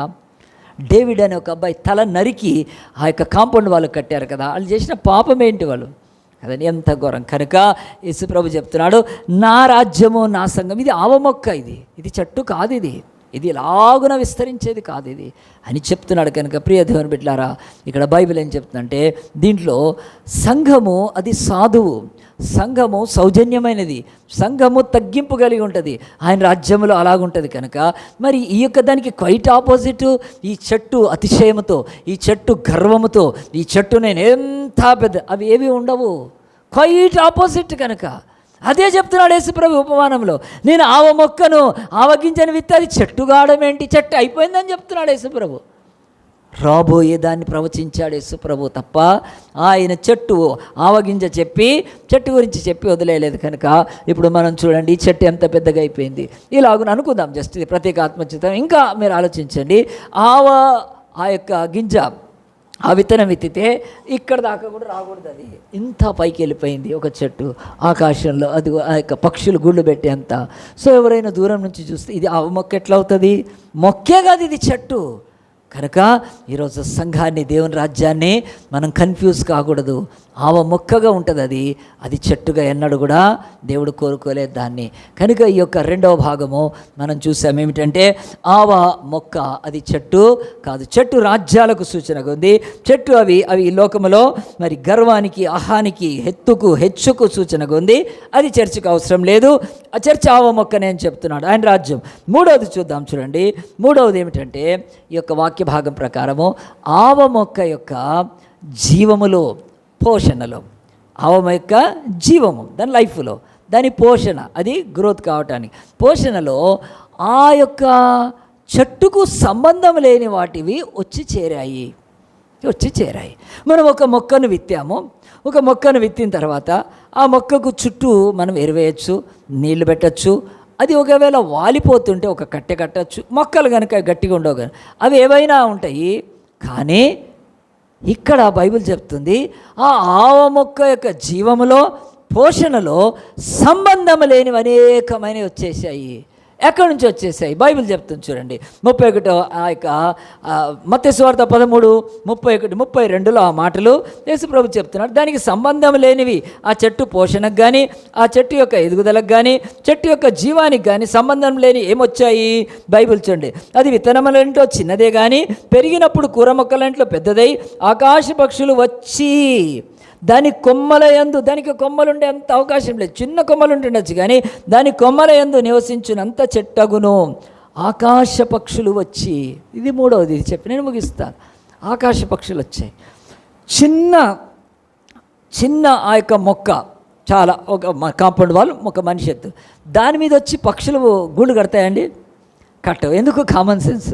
అంటే ఆ గూడు కడితే ఎవడైనా పక్షి గూడుని పాడు చేస్తాడు కదా, ఈజీగా చేతికి అందుతుంది. కనుక ఆ యొక్క పక్షులు పిచ్చి పక్షులు అవి కదా, ఎన్నో పిచ్చి పక్షులు ఉంటుండొచ్చు, నాకు తెలియదు. కనుక పిచ్చి పక్షులు కాదు, పక్షులు అవి చాలా తెలివిగా ఉంటాయి, ఎంతో పైన గూడు కట్టుకుంటాయి. కింద నుంచి ఏ పాము వచ్చినా సరే, ఎలాంటి అది గుడ్లు పెట్టినా తన యొక్క నివాసాన్ని పిచ్చుక కూడా, పక్షులు కూడా ఎంతో శ్రేష్టంగా భద్రంగా కట్టుకుంటాయి. కనుక ఏ యొక్క పక్షి వచ్చి చిన్న మొక్కల మీద గూడు కట్టదది. కనుక బైబిల్ చెప్తుంది ఇది చెట్టు అయిపోయింది కనుక దీని యొక్క పోషణకు, దీని యొక్క జీవానికి సంబంధం లేని పక్షులన్నీ కూడా వచ్చి దాంట్లో గూళ్ళు కట్టుకున్నాయి అని చెప్తున్నాడు. సో పక్షులు అని చెప్పినప్పుడు దేవుడు మనకి ఏం వివరణ ఇవ్వలేదండి. ఇక్కడ మనము ఈరోజు ఈ యొక్క సత్యబోధ వదిలిపెట్టి దిక్కుమాలిన బోధ చేసే వాళ్ళంతా దీన్ని ఏమన్నారంటే, యేసుప్రభు యొక్క రాజ్యము, యేసుప్రభు ఆవ మొక్క వలె, ఒక ఆవగింజ వలె చిన్నదే నజరేతులోంచి యెరూషలేము, అది పెరిగి పెద్దదైపోతుంది, ప్రపంచం అంతా అన్ని దేశాల్లోకి విస్తరించిపోద్ది, అన్ని దేశాల్లో ఉంటుంది. కనుక అదే దేవుని యొక్క గ్రోత్ చర్చిది అని చెప్పినప్పుడు దేవుడు మరి అది అంత గ్రోత్ అయినప్పుడు దాంట్లోకి ఏమొచ్చాయి? పక్షులు వచ్చాయి. అంటే ఈ పక్షులు వాళ్ళు పరిశుద్ధులా అనుకోవాలి మనం, ఈ పక్షులు నీతిమంతులా? ఈ వచ్చిన పక్షులంతా కూడా మరి దేవుని బిడ్డలా? ఎట్టి పరిస్థితుల్లో కాదు. ఎందుకంటే మీరు చూడండి 13వ అధ్యాయం తీయండి. 13వ అధ్యాయంలో దేవుడు ఒక ఉపమానంలో పక్షి గురించి ఏం చెప్పినాక ఇంకో ఉపమానంలో దానికి క్వైట్గా ఆపోజిట్ ఎట్లా మారుస్తాడండి? అది ఎంత వెర్రి కదా. ఇప్పుడు మ్యాథ్స్ టీచర్ చేసే వాళ్ళకు, సైన్స్ టీచర్ వాళ్ళకు ఫస్ట్ ఏది తీసుకున్నామో మళ్ళీ ఆ వాల్యూ తీసుకోవాలి, లేకపోతే అది వెర్రి, అది పిచ్చేది కదా. ఒకటి చెప్పినప్పుడు దాని భావం అదే కంటిన్యూ కావాలి. అలాగున చూడండి 13వ అధ్యాయంలో ఆ యొక్క 3వ వచనంలో, ఆయన వారిని చూచి చాలా సంగతులు ఉపమాన రీతిగా చెప్పాను. ఎట్లనగా ఇదిగో విత్తువాడు విత్తుటకు బయలువెళ్ళను, వాడు విత్తుచుడగా కొన్ని విత్తనములు త్రోవ పక్కపడెను, పక్షులు వచ్చి వాటిని మృంగివేసెను. ఇక్కడ పక్షులు వాడాడు కదా మొదటి ఉపమానంలో. ఇప్పుడు 3వ ఉపమానంకి వచ్చే వరకు అక్కడేమో పక్షులు దుష్టులు, పక్షులు ఆ యొక్క పొలానికి మేలు చేసేవి కాదు, పొలానికి రైతుకు మేలు చేసేవి కాదు. అవి పక్షులు వచ్చి ఎత్తుకొని వెళ్ళిపోతాయంటే అవి పక్షులు దురాత్మలవి. మొదటి దానిలో దేవుని రాజ్యాన్ని పాడు చేసేది దురాత్మలని చెప్పి పక్షులు. ఇప్పుడు 3వ ఉపమానం వచ్చే వరకు ఆవ మొక్క చెట్టు అయిపోతే, మహావృక్షం అయిపోతే దాని మీద అనేక ఆకాశ పక్షులు వస్తే వీళ్ళు నీతిమంత పరిశుద్ధులా? దేవుడు చెప్తున్నాడు దాని జీవంలో, దాని యొక్క పోషణలో పాలు లేనివి ఎవరు అంటే దురాత్మలు వచ్చి చేరాయి ఈ చర్చిలో అని చెప్తున్నాడు. అవి గూడు కట్టుకున్నాయి ఈరోజు చర్చెస్లో. ఈ యొక్క యేసుక్రీస్తు అనే సంఘాన్ని, ఆ యొక్క సంఘానికి, ఆ యొక్క చెట్టుకి పక్షులకి ఏమీ సంబంధం లేదు. ఆ చెట్టు పెరగటానికి అవి ఏమీ పనికిరావు. ఆ యొక్క చెట్టు మంచి ఆరోగ్యంతో అవేమీ పనికిరావు, చెట్టుకేమి సహాయం చేయవు. చెట్టు వేరు, దాని మీద ఉండే గూళ్ళలు కట్టుకున్న పక్షులు వేరు అని చెప్తున్నాడు. ప్రియ దేవుని బిడ్డలారా, నేను చెప్పి ముగిచ్చేస్తాను 2 నిమిషాల వాక్యము. ఈ యొక్క చెట్టు మీదకి వచ్చిన పక్షుల గురించి చెప్తున్నాను. ఒకసారి నేను ఒక ఆయనతో మాట్లాడుతూ ఉన్నాను. ఆయన రోజు నాకు కలుస్తూ ఉంటాడు. మరి కలుస్తూ ఉంటుంటే ఇంకా చెప్పాలంటే, నేను కొన్ని ఇయర్స్ బ్యాక్ మా దగ్గర ఒక జిమ్ ఉండేది ఇంటి దగ్గర. ఆ జిమ్కి వెళ్తూ ఉండేవాడిని, ఏదో సాయంత్రం జస్ట్ కొంచెం సేపు. కనుక జిమ్ అనగానే నన్ను అందరు చూస్తారు, ఈయన జిమ్కి వెళ్తాడా, అది అంతే ఉంటుంది. కనుక నేను ఖచ్చితంగా వెళ్తాను. ఇప్పటికి కూడా రండి నాతోటి ఎవరన్నా ఈ యొక్క బిల్డింగు 5 ఫ్లోర్స్ 6 ఫ్లోర్స్ ఎన్నిసార్లు పైకి ఎక్కి తర్వాత తిరగండి. అంత మంచి ఫిట్నెస్ నాకు దేవుడైతే ఇచ్చాడండి. సో కనుక జిమ్ నేను బాడీ బిల్డింగ్ కాదు కదా, ఫిట్నెస్ కొరకు. అయితే ఆ జిమ్కి వచ్చేవాడండి. ఆయన పక్కన ఉన్నప్పుడు నేను దాదాపుగా జిమ్లో వాళ్ళు శుక్రవారం శనివారం గుర్తులేదు, వాళ్ళు ఒక పెద్ద బొమ్మ పెట్టుంటారు. ఆ దేవుడిని వాళ్ళు నమ్ముతారు. ఆయన కూడా అంటే ఆ యొక్క దేవుడు వానర రూపంలో ఉంటాడు. ఆ యొక్క కోతిరు ఆయన మొక్కుతారు. పాపం ప్రసాదం ఇస్తే నేను తినలేదు. ఎందుకంటే నేను క్రిస్టియన్ని, నేను అందులో పాస్టర్ని, నేను అసలు ఎట్లా తింటాను, నేను తినలేదండి. కనుక ఆయనకు నేను పాస్టర్ అని ఆ రోజు కన్ఫర్మ్ అయింది. వచ్చే ఉంటే ఒకరోజు పాపం అడిగాడు, అరే మీరు పాస్టర్ కదా, నాకు డౌట్ ఉంది చెప్తారా అంటే, నేనెంత సంతోషపడ్డాను అంటే, ఈ వాక్యంలో బైబిల్లో ఇంకేదైనా అడిగితే చెప్పొచ్చు కదా. ఇప్పుడు వాళ్ళు కొలుస్తున్న ఆయన వానర రూపంలో ఉన్న ఆయన దేవుడా కాదంటే ఖచ్చితంగా చెప్తాను నేను. కనుక దేవుళ్ళు దేవతలు ఎక్కడి నుంచి వచ్చారో 100% చెప్తాను. నాకు దేవుడు అంత కృప ఇచ్చాడు. ఈరోజు ఛానల్లో ఉన్న వాళ్ళు ఎంతోమంది ఛానల్లో కూర్చొని చెప్పలేకపోతున్నారు. కనుక తాడో పేడ తెలుసుకుంటే ఒక్కరోజు చెప్పి సావచ్చు కూడా. అసలు ఎక్కడి నుంచి వచ్చారు ఈ దేవుళ్ళంతా? దేవుని శత్రువులు చెప్పలేకపోతున్నారు. ఈ యొక్క జీవంగల దేవునికి శత్రువులు వాళ్ళంతా దేవుళ్ళు దేవతలు కదా. ఇంకా దైవాల దేవుళ్ళని కొలుస్తున్నారు మీరు. కనుక ఎంతమంది ఈరోజు కదండి. స్టెఫెన్ చెప్తూ ఉంటే రాళ్ళు కొడితే స్టెఫెన్ చచ్చిపోయాడు. అది చెప్పేవాడు ఉన్నాడు ఈరోజు వాడు క్రిస్టియన్. ఆన్లైన్లో నిలబడి ఆన్లైన్లో కూర్చొని ప్రైజ్ ద లార్డ్, జై శ్రీరామ్, ప్రైజ్ ద లార్డ్ అంటున్నారే తప్ప అసలు ఆ జై శ్రీరామ్ రాముడు ఎవడో చెప్పగలుగుతున్నారని వాళ్ళకు చెప్పేసేయాలండి నిజంగా అవకాశం వస్తే. కనుక అలాగున ఇతను నన్ను బైబిల్లో ఏదైనా డౌట్ అడుగుతాడేమో అనుకుని అడగలేదండి. ఆయన అడుగుతున్నాడు, సార్ ఒకటి చెప్పండి, ఎవరైనా ఏంటంటే 10,000 ఇస్తే 50,000 ఇస్తారా అన్నాడు. నేను అదేంటి 10,000 ఇస్తే ఆ క్వశ్చన్ ఏంటంటే లేదండి కానీ చెప్పి ఇద్దరం జిమ్ అయిపోయింది. బయటకు వచ్చినాక మా ఇంటి దగ్గరే ఉంటాడు ఆయన పాపము ఈ యొక్క ఈనాడు ఆంధ్రప్రభ ఒక పేపర్ దాంట్లో ఒక సెక్యూరిటీ గార్డ్ అండి. పాపం పెద్ద జీతం కూడా ఏమి ఉండదు వాళ్ళకు, సెక్యూరిటీ గార్డ్గా పనిచేస్తున్నాడు. బహుశా అంత చదువు లేదో లేకపోతే ఏదో పరిస్థితులు. మంచోడు, చాలా మంచోడు, చాలా డీసెంట్గా ఉంటాడు. చూస్తే వెల్ ఎడ్యుకేటెడ్ లాగా అనిపిస్తాడు. చదివి ఉంటాడు కానీ పరిస్థితులు ఏమో ఒక చిన్న జాబ్, ఒక సెక్యూరిటీ జాబ్. ఆయన ఏమన్నాడంటే వాళ్ళ వైఫ్ ఒకటే అడుగుతుందంట. ఏమంటే 10,000 ఇవ్వమంటే ఇచ్చాడంట. 10,000 ఇచ్చాడంట వైఫ్కి. ఆ 10,000 ఇస్తే మరి ఆయన 10,000 ఎందుకు అని అడిగాడు వైఫ్ని. అంటే ఇట్లా 10,000 మరి పాస్టర్కి ఇస్తే ఆయన 50,000 ఇస్తా అన్నాడు. ఇది నిజమేనా సార్, మీ చర్చిలో ఇస్తారా ఇట్లా అంటే? ఇక నాకు అర్థమైపోయింది ఇది కేసు తేడాగా ఉందని. నేను ఏంటి అని అడిగానండి. తర్వాత 10,000 ఇచ్చిన తర్వాత మళ్ళీ అది అట్లుండదు, నేను చెప్పాను మోసం. ఎందుకంటే ఫస్ట్లోనే మనం ఎందుకు చెప్పాలి అని నేను నర్మగర్భంగా చెప్పాను. కానీ రెండోసారి మళ్ళీ ఆయన లేదు సార్ నాకు అంతా చాలా మా ఇంట్లో చాలా మూడ్ ఆఫ్ ఉంది. పాప మారు చాలా ఇదిగా చికాకు ఉన్నాడు. వాళ్ళ భార్య ఒకటే బోరు పెడుతుంది ఇంకో 10,000 అని. ఎందుకంటే 50,000 ఇస్తారని చెప్పి. సరే అడిగినప్పుడు నేను పక్కన కూర్చొని లేదు అస్సలు కాదని చెప్పాను. అలాగనే ఉండదు, అది పచ్చి మోసము అని చెప్పాను. కొన్ని రోజులకే బయటపడింది. ఆయన చెప్పాడు అవును సార్ వాడు ఆ యొక్క 10,000 తీసుకొని వెళ్ళిపోయాడని చెప్పాడు. కానీ ఒక ఊరిలో పెద్ద గొడవ జరిగింది. ఎందుకంటే ఆ ఊరిలో అందరూ 10,000 కడితే 50,000 ఇస్తా అని చెప్తే ఆ పాస్టర్ ఆ పని చేసినప్పుడు ఆ యొక్క పాస్టర్ ఊరిలోంచి పారిపోయాడు. అందరు అంటారేమో అని ఆ డబ్బులు కట్టలేక. ఈ పాస్టర్ తీసుకొని పోయి ఇంకొకటికి ఇచ్చాడు. వాడు ఒక మోసగాడు, వాడు పచ్చి మోసగాడు. ఆ మినిస్ట్రీ పేరుతో పాటు మొత్తం డీటెయిల్స్ ఇవ్వండి ఇస్తాను, ఇప్పటికి యూట్యూబ్లో కూడా ఉంది. కనుక ఆ యొక్క హిమ్ అనే ఒక సంస్థ పెట్టి ఒకడు క్రైస్తవులు మోసం చేస్తూ 10,000 ఇస్తే 50,000 ఇస్తాను. 10,000 నేను ఆయనకి చెప్పాను, 10,000 ఇస్తే 50,000 ఇంత హాయిగా ఉంటే అసలు ఈ కంపెనీలు ఎందుకు, ఈ ఇండస్ట్రీలు ఎందుకు, ఈ ఉద్యోగాలు ఎందుకు, ఇంత కష్టపడాల్సిన పని ఏముంటుంది? ఎవరికైనా 10,000 ఇస్తే 50,000. ఎంత బుద్ధిహీనత గుర్తుపెట్టుకోండి, మోసము. కనుక దేవుడి పేరట ఆ యొక్క బలహీనతను ఆసరాగా చేసుకొని చేసే మోసం అని ఆయన క్లియర్గా చెప్పాను. ఆయన రెండో 10,000 అయితే ఇవ్వలేదు. వాళ్ళిద్దరు ఏందనుకొని వచ్చారు తెలియదు నాకు. కానీ కొన్ని రోజుల్లో ఆ యొక్క న్యూస్ బయటపడింది, అవును సార్ మీరు చెప్పినట్టు నిజమో ఆ యొక్క పేపర్లో కూడా వచ్చింది. హిమ్ అనే సంస్థ అనేక క్రైస్తవుల సంఘాలలో ఆ యొక్క పాస్టర్లను పట్టుకొని వాడు దొంగ వీడు దొంగ కలిసి ఎంతోమంది కోట్ల రూపాయలు మించేస్తారు. మీకు ఇల్లు కట్టిస్తామని చెప్పి మీరు 10,000 ఇస్తారు. ఈ మోసంలోకి ఎందుకు వెళ్ళిపోయారంటే వీళ్ళంతా ఎవరు చర్చిలో ఉన్నారు, వీళ్ళంతా ఎవరు దుష్ట పక్షులు. వీళ్ళు చర్చి యొక్క ఆ యొక్క మొక్కను అది చెట్టుగా చేసి పారేసేసారు. దేవుడికి ఏమీ లేదు. ఆ చెట్టు మీద చేరిన ఈ పక్షులన్నీ కూడా బహు దుర్మార్గంగా దేవుని యొక్క నామాన్ని అవమానపరుస్తున్నాయి. ఈ దుష్ట పక్షులన్నీ కూడా ఎంతో నాశనం చేస్తున్నాయి. ఈ దుష్ట పక్షులు హైదరాబాద్లో లేవనుకున్నారా? ఖచ్చితంగా ఉన్నాయి. మొదలుపెడితే బెల్లంపల్లిలో ఒక పక్షి ఉంది. వాడు కర్చీఫ్లు ఆయిల్ అమ్ముకుంటాడు. ఆ పక్షి వాడు యేసు నామాన్ని ఎంత అవమానపరుస్తున్నాడు. అది పెద్ద చర్చిగా ఉంటుంది, వేల మంది వస్తారు. కానీ ఒక పక్షి, దుష్ట పక్షి వాడు, బెల్లంపల్లివాడు. ఈ హైదరాబాద్లో ఉన్నాడు, వాడు మియాపూర్లో ఉన్నాడు. కాసుల ఆ యొక్క కుమార్, వాడి పేరు కల్వరి కాసుల కుమారు. వాడు డబ్బులే. అసలు సిగ్గు తీసి ఇంటికి నోటీస్ పంపిస్తాడు, మీరు దశం భాగాలు కట్టలేదని. ఒక నెల కట్టకపోతే ఇంకో నెల దశం భాగాలు పంపించలేదని లెటర్లు పంపిస్తాడు ఇంటికి కదా. మన హైదరాబాదులో ఆ యొక్క కల్వరి కాసుల ఆ యొక్క కుమారు వాడు ఒక పెద్ద దుష్టపక్షి చర్చిలో చేరినాడు. అంతేకాదు ఆ యొక్క మెదిపట్నంలో ఉన్నాడు ఒకడు ఫ్లూట్ కిషోర్ అని. వాడెంత చెడిపోయిన పక్షి అంటే వాడు ఆ చర్చికి వెళ్ళే వాళ్లకు నీ జుట్టు తెల్లగుంది కదా నల్లగా అవుతుంది అంటాడు. వాడు పనికి మాలినోడాడు. ఆడొక పక్షి, చర్చిలో చేరిన పక్షి. వాడు ఎంత మోసం చేస్తున్నాడండి కదా. ఎక్కడెక్కడో వాడి పోకపోతే ఈ చర్చికి పోతే తెల్లగా అవుతుంది అనుకుంటే ఎంత అద్భుతం జరగచ్చు. వాడు పక్షి, వాడు డబ్బులు ఇచ్చేసుకున్నాడు. కానీ ఆలోచించండి, ఎంతమంది ఈరోజు విస్తరించిపోయారు. ఈ పక్షులన్నీ ఏం చేస్తున్నాయి? ఇంకే కాదు, ఇంకా పెద్ద పక్షి ఉన్నాడు. వాడు హైదరాబాద్ సెంటర్లో ఉన్నాడు. పట్టాలు తప్పిన వాడి పేరు.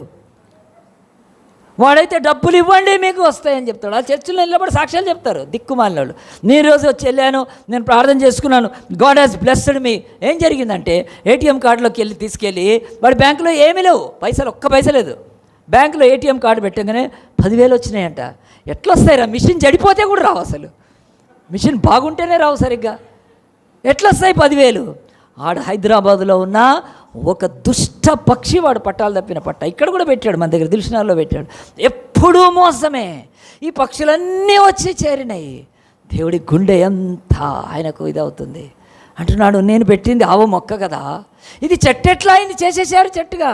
దాన్ని ప్రఖ్యాతిగా, చర్చ్ అంటే ఎంత పెద్దగా ఉండాలి, ప్రఖ్యాతిగా ఉండాలి, దేశాన్ని కమ్ముకోవాలి, దేశాన్ని పరిపాలించాలి. ఈరోజు కూడా ఐరోపాలో కానీ అమెరికాలో చర్చ్ ఉందండి కదా. ఆ యొక్క యూరోప్లో చర్చ్ ఉంది. క్రైస్తవ దేశాలు ఏమీ లేదు, గుర్తుపెట్టుకోండి. క్రైస్తవ దేశాలు ఎవడైనా దిక్కుమాలిన పాస్టర్ కూడా ప్రార్థన చేస్తుంటే నేను చెప్పు తీసుకొట్టబుద్ధి అవుతుంది. దేవా, భారతదేశాన్ని క్రైస్తవ దేశంగా మార్చబడుతున్నాడు దేవుడు అంటున్నాడు. నాకెందుకు?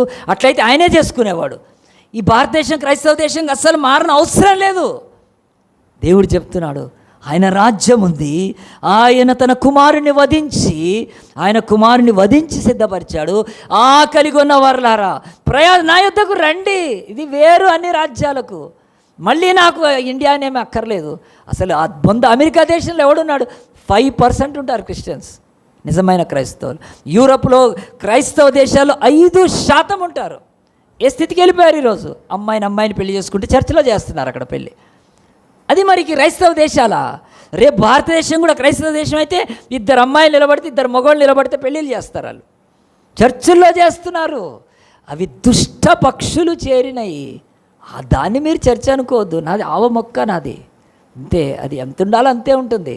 కనుక ఈ గ్రోత్ మీరు చూసి పొరపాటు పడొద్దని యేసు ప్రభు చెప్తున్నాడు. ప్రియ దేవుని బిడ్డలారా, ఎందుకనంటే ఈ ఉపమానంలో ఈ చెట్టును చూపించినప్పుడు దేవుడు మన జీవితాలు చెప్తున్నాడు. ఆ యొక్క దుష్ట పక్షులు ఏంటో చూడండి. నెక్స్ట్గా అది కనపడదు, కానీ నెక్స్ట్ పిక్చర్ చూద్దాము.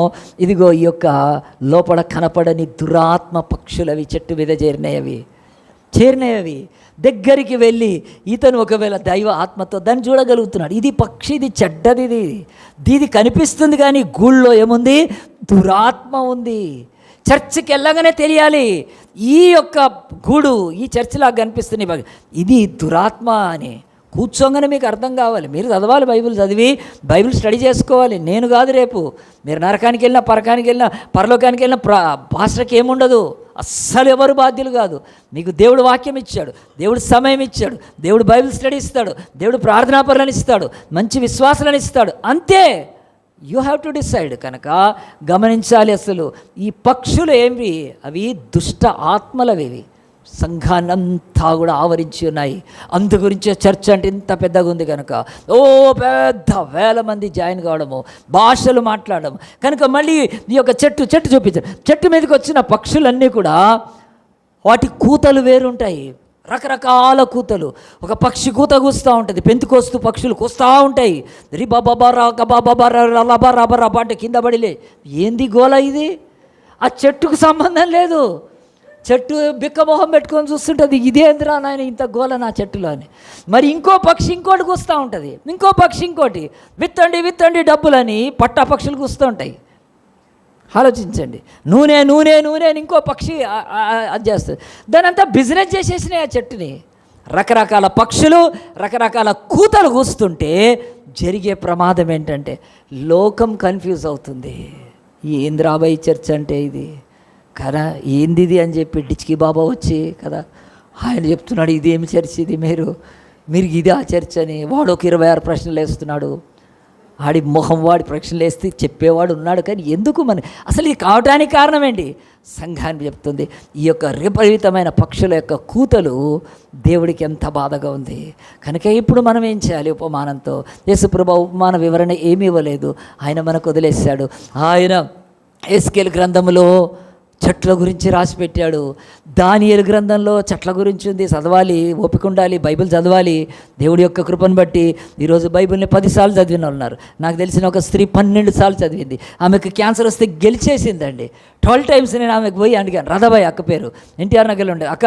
వాళ్ళ ఇంట్లో వాక్యం చెప్పేవాడిని, అక్క ఎట్లా ఉన్నావు, నీ గురించి. అప్పటికి ఆ యొక్క చెస్ట్ తీసేశారు, ఆపరేషన్ చేసేసి ఆ యొక్క స్త్రీ చెస్ట్కు ఆమెను ఆపరేషన్ చేసేశారు. కనుక ఆమె మంచిగా బట్టలు వేసుకొని జుట్టంతా పోయింది, భయంకరమైన బ్రెస్ట్ క్యాన్సర్. నేను వెళ్ళి, అక్క నేను నీ గురించి చెప్తున్నాను, మరణించకుండా బ్రతికావు, దేవుడి కొరకు దేవునికి మహిమ చెల్లిస్తున్నాను, నీకెంత విశ్వాసం ఉంది, అది నేను మాటల్లో చెప్తూ ఆమెను దర్శించడానికి వెళ్ళినప్పుడు, నువ్వు 12 సార్లు చదివావు అక్క, నేను అందరికీ చెప్తున్నా అంటే అజయ్ అంది. నేను చిన్నోడినండి. అజయ్ అట్లా కాదు, నువ్వు తప్పు చెప్తున్నావు, నేను 15 సార్లు చదివాను బైబిల్. గట్టిగా చెప్పండి కొడదామా అండి? ఎంత ఇది ఎవరు? కనుక అలా చదివినప్పుడు ఎస్కేల్ గ్రంథంలో చెట్టు, దానియేలు గ్రంథంలో వృక్షం అని తెలుస్తుంది. అంతేకాదు ఇంకా ముందుకెళ్తే కూడా తెలుస్తుంది. కనుక అది మన మీద దేవుడు చెప్తున్నాడు. చెట్టును చూసి, ఆ చెట్టులో ఉండే పక్షుల్ని చూసి నువ్వు కన్ఫ్యూజ్ కావద్దు, లోకం అవుతుంది, నువ్వెందుకు కావాలి అని చెప్పి దేవుడు మనకు ఒక 3 వాక్యాలు చెప్తున్నాడు. మార్కు సువార్త 4:24 తీయండి, ఎవరైనా చదవండి. మార్కు 4:24లో బైబిల్ చెప్తుంది, దయచేసి ఎవడేం చెప్పినా సరే ఆ పక్షి ఎలాంటిదో, దుష్ట పక్షి అది మంచిదో తెలియటానికి నీవు దేవుని యొక్క వాక్యంలో ఏం చెప్తుంది బైబిల్ 4:20, మరియు మీరు ఏమి వినుచున్నారో జాగ్రత్తగా చూసుకోండి. ఇది బయాడ్ చేసుకోండి. మీద 4:24 ఈజీ గుర్తుంటుంది. మార్కు 4:24 4 సార్లు అంటే వచ్చేస్తుంది. బైబిల్ చెప్తుంది, మీరు ఏమి వినుచున్నారో జాగ్రత్త. మీరు ఏ చర్చికి వెళ్తున్నారో, ఏమి వింటున్నారో, ఆ యొక్క పక్షులు, దుష్ట పక్షులు ఏం చెప్తున్నాయో అవి దుష్ట పక్షులు అయితే వాటి నోటన ఉంటుంది. మీరు వదిలేయండి, ఆ చర్చ వదిలేసేయండి, మంచి సంఘానికి వెళ్ళిపోండి. మరి నేను వచ్చి నా ఎన్టీసీలో సంఘంలో చేరమని ఎవ్వడికి చెప్పను, అది నా బాధ్యత కాదు. నేను సచ్చి బతికిలోండి కనుక నాకు అవసరం లేదు. నేను వాక్యం చెప్తాను, వచ్చిన వాళ్ళు వస్తారు, రాని వాళ్ళు ఏం పర్వాలేదు నాకు. ఎందుకంటే డబ్బుల మీద ఈ యొక్క బతికేది చర్చలు కాదు, అది ఆవ మొక్క, అది ఆవగించి అది పెరుగుతుంది. ఆ యొక్క తోట యజమాని చూసుకుంటాడు, విత్తినవాడు చూసుకుంటాడు, నాకెందుకు? ఈ చర్చ నడిస్తే నడవకపోతే ఆయనది. కనుక దయచేసి గుర్తుపెట్టుకోండి, మీరు ఏమి వినుచున్నారో యూట్యూబ్లో పడితే ఏది పడితే అది విని, రంగులు, ఆ తర్వాత డిజైన్లు, ఆ తర్వాత అద్భుతాల సాక్ష్యాలు, ఆ తర్వాత హంగులు, ఇవి దేవుని యొక్క రాజ్యంకు ఉండవు. నో, దేవుడు చెప్తే అది సింపుల్గా ఉంటుంది, తగ్గింపుగా ఉంటుంది. ఆవు మొక్క ఎంత ఉండాలో అంతే ఉంటుంది. అది వృక్షాలతో పోల్చుకోదు. రోమా సామ్రాజ్యంతో, గ్రీకు సామ్రాజ్యంతో, ప్రపంచంలో అష్యూరు సామ్రాజ్యాలు, ఎన్నో సామ్రాజ్యాలు, బ్రిటిష్ ఏం పోల్చుకోదు. బ్రిటిష్ సామ్రాజ్యం అయితే ఏముంది? పచ్చి దుర్మార్గులు వాళ్ళు. బ్రిటిష్ వాళ్ళు వెళ్ళలేదా ఇక్కడ? ప్రపంచాన్ని ఎంత ఇచ్చారు? రోమా సామ్రాజ్యం ఎంత దుర్మార్గులు, మనుషులను సిలువలేసి చంపేవాళ్ళు.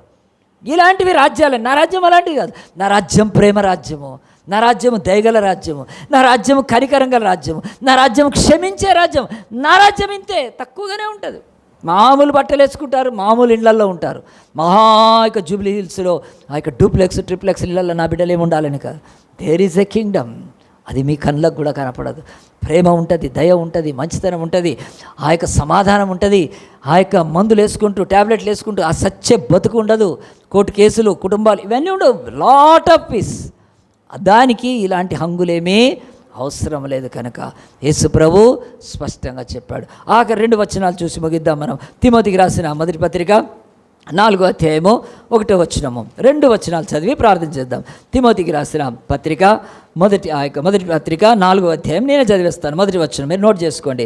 అయితే కడవరి దినంలో కొందరు అబద్ధీకుల వేషధారణ వల్ల మోసపరచు ఆత్మల యందు దయ్యముల బోధయందు లక్ష్యముంచి విశ్వాస భ్రష్టులగుదురని ఆత్మ తేటగా చెప్పుచున్నాడు.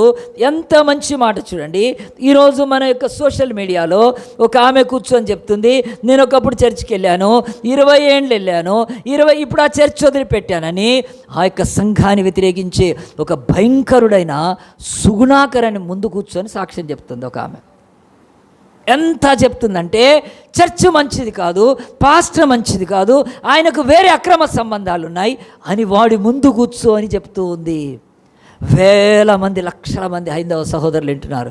చర్చ్ అంటే ఇంతేనా అని వాళ్ళు అలాగున్నారు. ఇదే వాక్యము చెప్తుంది. ఏమని? బైబిల్లో మోసపరచు ఆత్మలందు దయ్యముల బోధయందు లక్ష్యముంచి ఒకప్పుడు, ఇప్పుడు విశ్వాస భ్రష్టులయ్యారు వాళ్ళు. నువ్వు వాడి ముందు కూర్చొని సుగుణాకరం ముందు ఏమి చెప్తే ఉంది? రావాలి నాలాంటి పాస్టర్ల ముందుకు వచ్చి చెప్పాలి. నువ్వు నమ్మిన విశ్వాసమే లేదు నీకు, అసలు నువ్వు రక్షణ పొందలేదు. నువ్వు పక్షుల చేత మోసపుచ్చబడ్డావు, దుష్ట పక్షుల చేత నాశనం అయ్యావు. ఈరోజు నువ్వు యేసుక్రీస్తుని అంటావా? ఎన్నడైనా బైబిల్ చదివావా? ఎన్నడైనా ప్రభువుని అడిగావా? మంచి బైబిల్ స్టడీకి వెళ్ళావా? వెళ్తే ఇదిగో నా అలాంటి వాళ్ళు చెప్తారు, నీ ₹1 కూడా అవసరం లేదు, నీకు ఇస్తాను నేను డబ్బులు కావాలంటే. అవసరం. ఎంత మోసం అంటే బైబిల్ చెప్తుంది. ఈరోజు నెరవేరుతుంది ఈ వాక్యం. భ్రష్టులైపోయి వాళ్ళు క్రీస్తుని ఈరోజు లోకంలో అవమానపరుస్తున్నారు. ఎక్స్ క్రిస్టియన్ ఛానల్ అని ప్రవీణ్ అని ఒకటి పెట్టాడు. వాడు కూడా క్రైస్తవ్యాన్ని వదిలిన వాళ్ళందరినీ కూడా వాడు పట్టుకొని ఛానల్లో కూర్చోబెట్టి చెప్తూ ఉంటాడు, చెప్పిస్తూ ఉంటాడు. ఎవరు వీళ్ళు? దేవుడికి ఏమీ బాధ లేదు. కనుక నీ కుటుంబం ఎందుకు తెలుసా? నీవు మొదట్లో యేసుక్రీస్తు వాక్యాన్ని ఇచ్చేసినప్పుడు, చిన్న పసిపాప నోట్లో పాలు పెట్టండి, పాలు పెట్టినప్పుడు ఆ పాలల్లో ఇంత మిరియాలు కలిపి, ఇంత ఏదైనా కలపండి, కారం కలిపి తాపించండి, ఊసిపారేస్తుంది పసిపిల్ల. పసిపిల్లకు కూడా పాల రుచి తెలుసు. దేవుడు అట్లా సృష్టించాడు. మీరు పాలలో తల్లి మంచిగా ఇంత కారం వేసి తాగిపించండి, ఊసి పారేస్తుంది, ఏడ్చేస్తుంది పాపం, ఏం చేసుకోలేదు. కనుక ఒక పసిపిల్లకు పాలల్లో కారం కలిపితే తాగదే. ఆ పాలల్లో ఉండే ఆ మాధుర్యం తల్లి పాలల్లో ఉంటుంది, మామూలు పాలల్లో ఆ పిల్ల డైజెస్ట్ చేసుకొని ఆ యొక్క నోటికి ఆ పాలు ఎంత రుచిగా ఉంటాయి, అది చాలది. అది నీ జీవితంలో కూడా దేవుడు చెప్తున్నాడు కదా, వాక్యం అనే పాలను మీరు కదా అపేక్షించండి అని చెప్తున్నాడు. అక్కడి నుంచి తర్వాత ఉంటుంది. అసలు లేనే లేదు అసలు. కనుక తాగడమే విషయం. తాగి నాకు ఇది కావాలి, నాకు అది కావాలంటే నీ ఆశల్ని, నీ కోరికల్ని, నీ యొక్క అవసరతలను ఈ దుష్ట పక్షులు ఇది చేసుకున్నాయి. కానీ స్వస్థత గురించి ఎవడు రమ్మన్నాడు చర్చికి? నేను అసలు స్వస్థత ఎందుకు లేదో ఫస్ట్ తెలుసుకోను. నువ్వు ఏ పాపంలో ఉన్నావో తెలుసుకో. నేను అదే చెప్తాను. నేను కనుక నూనె రాస్తే పోదు, ప్రార్థన చేస్తే పోదు. నువ్వు పశ్చాత్తాపడితే నీ దేవుడు నిన్ను స్వస్థపరుస్తాడు. డాక్టర్ దగ్గరికి వెళ్ళినాక నువ్వు మెడిసిన్ తీసుకోవడానికి పోతే డాక్టర్ ఇప్పుడు అన్నాడా నువ్వేం తప్పులు చేసావు ఒప్పుకో నేను మెడిసిన్ ఇస్తా అంటాడా? అని దాన్ని వస్తారు డాక్టర్ని, నా గురించి నీకెందుకురా మెడిసిన్ ఇవ్వమని. అక్కడికి అవసరం లేదు. అక్కడ ఫీజు కట్టాలి, మందులు తీసుకోవాలి, డయాగ్నోస్ సెంటర్కి వెళ్ళాలి, చెక్ చేయించుకోవాలి తప్ప అక్కడ స్వస్థపరచలేదు డాక్టరు. మానవుడు ఇస్తాడు అంతే. కానీ నీ హృదయంలో ఏముందో అది పెట్టుకొని ఇక్కడ నూనె పెట్టుకొని కొన్ని ఈ దిక్కుమాలిన పక్షులు, దుష్ట పక్షులు మానవుల అవసరతలను ఇలాగున చేసుకుని ఇవన్నీ చర్చ్ అనే చెట్టులో చేరినాయి. వాటి కూతలు, వాటి యొక్క స్వరాలు అవి ఈరోజు ఎంత బాధ పెడుతున్నాయంటే బయట హైందవులు వెళ్ళి ఛానల్స్ ఓపెన్ చేసి ఆ ఛానల్స్లో వేరులను కూర్చోబెట్టి క్రీస్తును దూషింపజేస్తున్నారు, క్రీస్తును అవమానపరుస్తున్నారు. కనుక మనం ఏం చేయాలి? పరలోక రాజ్య ఉపమానం దేవుడు చెప్తున్నాడు. మరి దీని అంతమేంటి? ఈ చెట్టు ఇట్లుంటుందా? ఖచ్చితంగా కూలిపోద్ది ఈ చెట్టు. ఇది దేవుడికి సంబంధం లేదు. అది నేను ఆవ మొక్కగా పెట్టిన చెట్టు ఈలాగున వటవృక్షం కావడం ఏంటి? అస్సలు కాదు, అది కూలిపోద్ది. అది మనకు ప్రకటన గ్రంథంలో 18లో ఉంది. ఆ వాక్యం చదివి ప్రార్థన చేసుకుందాం. ప్రకటన గ్రంథం 18 తీయండి. ప్రకటన గ్రంథం 18లో ఎంత స్పష్టంగా దేవుడు చెప్తున్నాడంటే, ఇదిగో ఇది ఉంటుంది అనుకుంటున్నారా మీరు? లేదు, ఇది కూలిపోద్దని వేరే పోలికలో చెప్పాడు. చెట్టు పోలికలో కాకుండా 18 అధ్యాయం చదువు 18 మొదటి వచనం చదువుతాను. అటు తర్వాత మహాధికారం గల వేరొక దూత పరలోకం నుండి దిగి వచ్చి చూచి తిని అతని మహిమ చేత భూమి ప్రకాశించెను. అతడు గొప్ప స్వరముతో ఆర్భటించిట్లను, మహాబబులోను కూలిపోయాను. అది దయ్యములకు నివాస స్థలము, ప్రతి అపవిత్ర ఆత్మకు ఉనికి పట్టును, అపవిత్రమును అసహ్యమునైన ప్రతి పక్షికి ఉనికి పట్టు. పక్షి అని చెప్తున్నాడంటే అది దురాత్మ. అది కనుక ఈ దురాత్మలతో నిండిన ఇలాగున చెట్టుగా విస్తరించిపోయింది. అది దేవుడికి ఏం సంబంధం, అది కోల్తుంది, అది నాశనం అయిపోతుంది. దాని పాటు గొప్పది, దాంతో పోయినోడు పోతాడంతే. మనము జాగ్రత్తగా ఉండాలి. ప్రియ దేవుని బిడ్డలారా, దేవుని యొక్క వాక్యమో నేను ముగిస్తున్నాను. దేవుడి ఉపమానం చెప్పాడు. ఈ ఉపమానాన్ని ఈరోజు ప్రపంచంలో అందరూ ఏం చెప్తున్నారంటే, దేవుడి సంఘం చిన్నగా ప్రారంభమై పెద్దగా అయిపోతుంది. దేవుడు అంటాడు, నేను చెప్పలేదు అట్లా, బైబిల్లో లేదు అట్లా. అది పెద్దదైపోతే దాని మీదకి పక్షులు వచ్చాయంటే, అంతకుముందు ఉపమానంలో పక్షిని ఏం చెప్పాడు? దురాత్మలు. పక్షి అది హాని చేస్తుంది. పక్షి అది ఆ యొక్క పొలానికి హాని, విత్తనానికి హాని, పంటకు హాని, చెట్టుకు హాని. పక్షి అది కాదు. మరి పక్షులంటే వీళ్ళంతా పరిశుద్ధుల, నీతిమంతుల? కాదు. ఇవి చేరిన దురాత్మ పక్షులు సంఘంలో చేరాయి. దయచేసి ఆలోచించండి. ఈ ఉపమానం తర్వాత దేవుడు ఏం నేర్పిస్తున్నా అంటే, మీరు దేవుని రాజ్య విషయంలో మోసపోవద్దు. పెద్ద సంఘము, పెద్ద ఆలయాలు. ఈ వరంగల్ రోడ్లో కూడా ఒకటి కట్టాడు దిక్కుమాలినోడు. ఎంత పెద్ద ఆలయం, కోట్ల రూపాయలు పెట్టి ఇచ్చేసాడు. ఆ డబ్బులో తీసుకుపోయి ఒక మన చర్చి, చిన్న చర్చి, ₹1,00,000 మణిపూర్ వాళ్ళకి ఇచ్చాం. మీరందరూ ఇచ్చారు ప్రేమతోటి. నేను కూడా సంఘాలు తీసి మొత్తం ఇచ్చి పారేస్తాను. మణిపూర్ వాళ్ళకు ఒక 1 lakh ఇవ్వగలిగాం. ఇలాంటి దిక్కుమాలినోళ్ళు పెద్ద ఆలయాలు కట్టారు. వరంగల్ రోడ్లో ఉంది ఒకటిది. ఎంత పెద్ద ఆలయం అది, ఏషియాలోనే బిగ్గెస్ట్ అండ్ మళ్ళీ దాన్ని చర్చ్ అంటారు. ఆలయాన్ని పట్టుకొని చర్చ్ అంటారు. అంటే బిల్డింగ్ని పట్టుకొని చర్చ్ అంటే సంఘం. అది కనుక నేను ఎందుకు చెప్తున్నానంటే, పెద్ద ఆలయాలు, పెద్ద సంఘాలను చూసి మోసపోయే కాలంలో దేవుడు ఒక మంచి ఉపమానం చెప్పాడు. మీరు మోసపోవద్దు. కనుక Mark 4 మీరు ఏం వింటున్నారో జాగ్రత్త. రెండవది, ఈ యొక్క దురాత్మ పక్షుల చేత నాశనం అయిపోయి భ్రష్టులు అయిపోతారు. మూడవది అనుకుంటున్నారు, ఆ సంఘాలు లాంటివన్నీ ఒకరోజు భూమి మీద నేలమట్టం అయిపోతాయి. నేను వస్తాను, నేను వచ్చినప్పుడు చూస్తానని చెప్పి దేవుడు చెప్తున్నాడు. ఈ భూమి మీద ఆయన అంతిమ విజయము అప్పుడే దేవుడు ఏం చేస్తాడంటే, ఆయన చూడండి, దేవుని వాక్యం చెప్తుంది, గోధుమలను ఆ యొక్క గురుగులను వేరు చేసేది అంతంలో ఇప్పుడు చేయడు ఆయన చెప్తున్నాడు. గొర్రెలను మేకల్ని వేరు చేసేది ఆయన ఆ రాజ్యం అంతములో. ఆ తర్వాత ఆయన ఈ లోకంలో ఓలివ మొక్కలను, ఆ తర్వాత ఈ యొక్క దుర్మార్గమైన పిచ్చి మొక్కలను వేరు చేసేది అప్పుడే. నీతిమంతులను అనీతిమంతులను వేరు చేసేది అప్పుడే. నిజమైన పరిశుద్ధులను వేషధారులను వేరు చేసేది అప్పుడే. మీరు తొందరపడద్దు. ఈ బ్రతుకు కాలంలో మనం చూడమది. వదిలేసేయండి, దేవుడికి వదిలేసేది. అట్లా కానీ దేవుడి సంఘంలో అంతా పరిశుద్ధులు వచ్చేసారు, అంతా తెల్లబట్టలు వేసుకొని, అంతా పాస్టర్లు కదా, పైనుంచి కంగుళాలు వేసుకొని ఓ హల్లెలూయా హల్లెలూయా. ఏం లేదు, సగం మంది దాంట్లో చెత్తనే ఉంటారు. ఎక్కువ ఉండొచ్చు. కనుక దేవుడి వాక్యంలో ఆఖరి గుర్తుపెట్టుకోండి, ఆ ఆవ మొక్క అంత విస్తరించి పెద్ద చెట్టు కావటానికి బైబిల్ ఒప్పుకోదు. ఆఖరిగా ఎవరైనా చదవండి, నేను చదువుతాను. మత్తయి సువార్త 7వ అధ్యాయం. ఇది కూడా కంటది పెట్టుకోవాలండి. ఖచ్చితంగా బైబిల్ చెప్తుంది.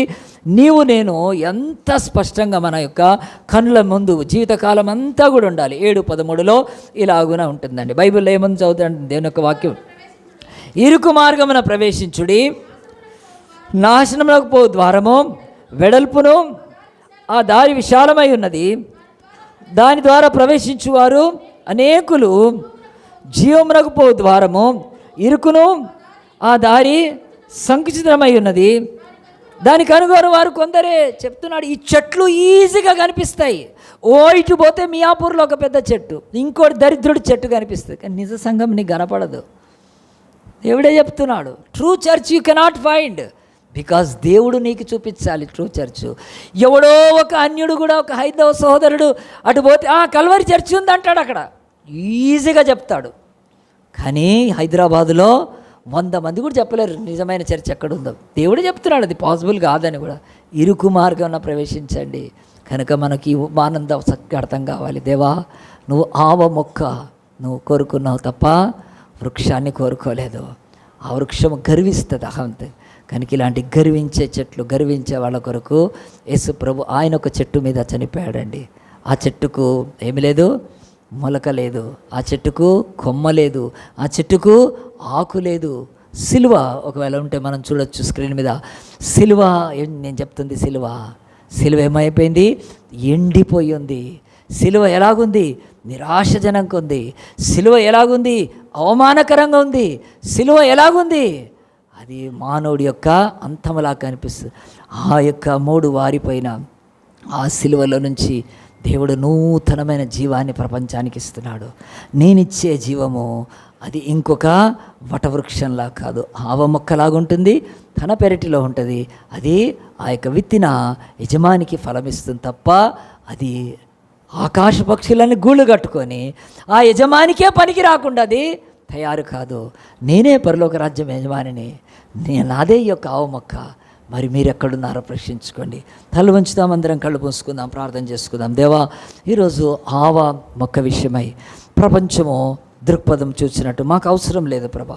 దొంగ బోధకులు, ఆ యొక్క డబ్బు కమ్ముడిపోయిన బోధకులు, ఆ తర్వాత మోసపుచ్చే దురాత్మలైన బోధకులు, వాళ్ళు చెప్పేది మాకు అవసరం లేదు ప్రభా అని నువ్వు అనుకుంటే, ఇదిగో దేవుని వాక్యం ఉన్నదన్నట్టుగా నేను ముందు వచ్చినప్పుడు దేవుడు అంటున్నాడు, ఆవ మొక్క చెట్ల అవుతుంది.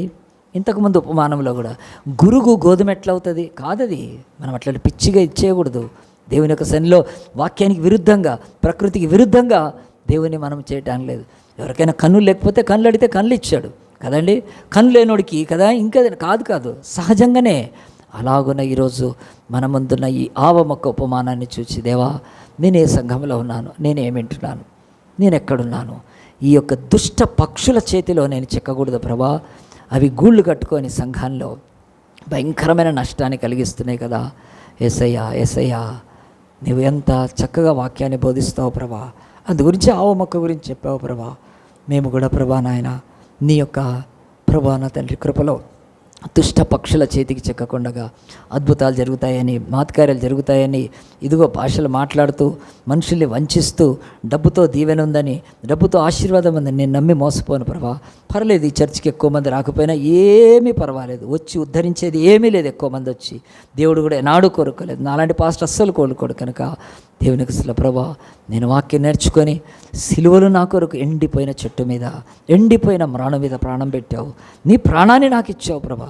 కానీ నా పరిధి, సంఘం యొక్క పరిధి ఎంత ఉండాలో అంత ఉంటుంది. కానీ ఈ లోకంలో మోసపుచ్చే సంఘాలు, పెద్ద సంఘాలు, అటు అమెరికా నుంచి ఇటు జపాన్, కొరియా వరకున్న వీటిని మనము చూసి, హైదరాబాద్లో కూడా పెద్ద సంఘాలు, ఏదో ఏమీ లేదు, అంత బూడిద మోసం గనక కన్నీటి ప్రార్థన లేదు, విశ్వాసం లేదు, నీతి లేదు, భక్తి లేదు, పరిశుద్ధత లేదు, ఒక సాటి మనిషికి స్వార్థ చెప్పేది లేదు. వాళ్ళ గోల ఏదో, ఆ పక్షుల గోల, రకరకాల పక్షుల గోలలో కొట్టుకొని నేను పోను ప్రభా, నేను సత్య సంఘంలో ఉండి నా ఆత్మను కాపాడుకుంటాను అని నువ్వు ప్రార్థన చేసుకొని, దేవా నీ యొక్క పాస్టర్లు కొద్ది వరకేనాయన, వాళ్ళు ఏం దైవాలు కాదు, అయ్యగారులు ఏమీ కాదు, వాక్యం నీవు ఇచ్చావు, వాక్యాన్ని నేను చదువుతాను, ప్రార్థన నాకు నేర్పించావు, ప్రార్థన చేసుకుంటాను, నా ఆత్మను కాపాడుకుంటాను ప్రభా. ఈ దుష్ట ఆత్మల అనే పక్షుల చేతికి నన్ను చెక్కకుండా కాపాడు. ఈరోజు కాకపోతే రేపు నాకు సమస్యలు రావచ్చు. అప్పుడు ఇలాంటి చర్చికి వెళ్తుంటే నా సమస్యలు పరిష్కారం కావట్లేదని, ఇంకా ఏదో సంఘానికి వెళ్ళాలని, ఇంకా దిక్కుమాలిన ఈ యొక్క దుష్ట ఆత్మ చేతికి నేను చిక్కకుండగా ఆ కష్టాల్లో కూడా ఉంటాను ప్రభా. నాకు ఒకరోజు కృప ఇస్తావని నీ హృదయంలో తీర్మానం చేసుకుంటూ ఉండగా నేను ప్రార్థన చేస్తాను. జీవంగల దేవా, పరిశుద్ధుడా, ఈరోజు నాయన మమ్మల్ని ప్రేమించి ప్రభా నాయన బైబిల్లో ఉన్న ఒక మంచి ప్రభా ఉపమానాన్ని నేర్చుకున్నాం ప్రభా. ఆ యొక్క ఉపమానంలో ఆవ మొక్క చెట్టు కాదు, అది చెట్టు మనుషులు చేసి పెట్టారు కనుక రోమన్ క్యాథలిక్ చర్చ్తో పాటు సకల విగ్రహారాధన వచ్చి, మరియమ్మ బొమ్మలు, అయ్యా యేసుప్రభు బొమ్మలు, ఆ యొక్క శిష్యుల బొమ్మల్ని పెట్టి, ఆ యొక్క ధూపమేస్తూ, అయ్యా అగరబత్తులు వెలిగిస్తూ, ఇదిగో ఆ యొక్క వెలంకని మాత అని, ఇదిగో మరి యొక్క తమిళనాడులో ఆ యొక్క గుణదల మాత అని, విజయవాడ దగ్గర మా హైదరాబాదులో ఖైరతాబాద్ మాత అని, ఈ విగ్రహారాధనలు ఇవన్నీ ఎక్కడి నుంచి వచ్చాయి? యేసయ్యా నీ చెట్టు ఆవ మొక్కగా ఉండాల్సింది. ఇదిగో మనుష్యులు సైతాన్తో కలిసి దాన్ని వృక్షం చేసి కూర్చోబెట్టారు కనుక దాంట్లో సకల ఆచారాలు, విగ్రహారాధన సమస్తము చేరి అది నాశనం అయిపోతుంది. ఈ అపవిత్ర పక్షులు సర్వనాశనం చేస్తున్నాయి కనుక ప్రభా మేము వాటికి చిక్కకుండగా ప్రభా మేము సత్యదేవుడు ఆత్మతో సత్యంతో ఆరాధించి ఈ బ్రతికినంత కాలం మా ఆత్మను కాపాడుకొని నీ రాకడలో మేము ఎత్తబడి ప్రభా నీ మహిమలో ఉంటాము. ఓ బబులోనా నిన్ను కూల్చేస్తానన్నావు నాయన ఒకరోజు కనుక. దాని పాటు ఆకాశ పక్షులన్నీ కూలిపోతాయి కనుక శిక్ష పడతాయి. వాటిలో మేము ఉండకున్నట్లు మమ్మల్ని కాపాడి మేము భ్రష్టులు కాకుండాట్లు కూడా సహాయం చేయమని, విధమైన వాక్యం నారకటి నిరూపించిన రంతాలు ఫలింపచేయమని అన్ని నామాల కంటే పైనామైన యేసు నామాన్ని బట్టి ప్రార్థించి వేడుకుంటున్నాము తండ్రి. ఆమేన్.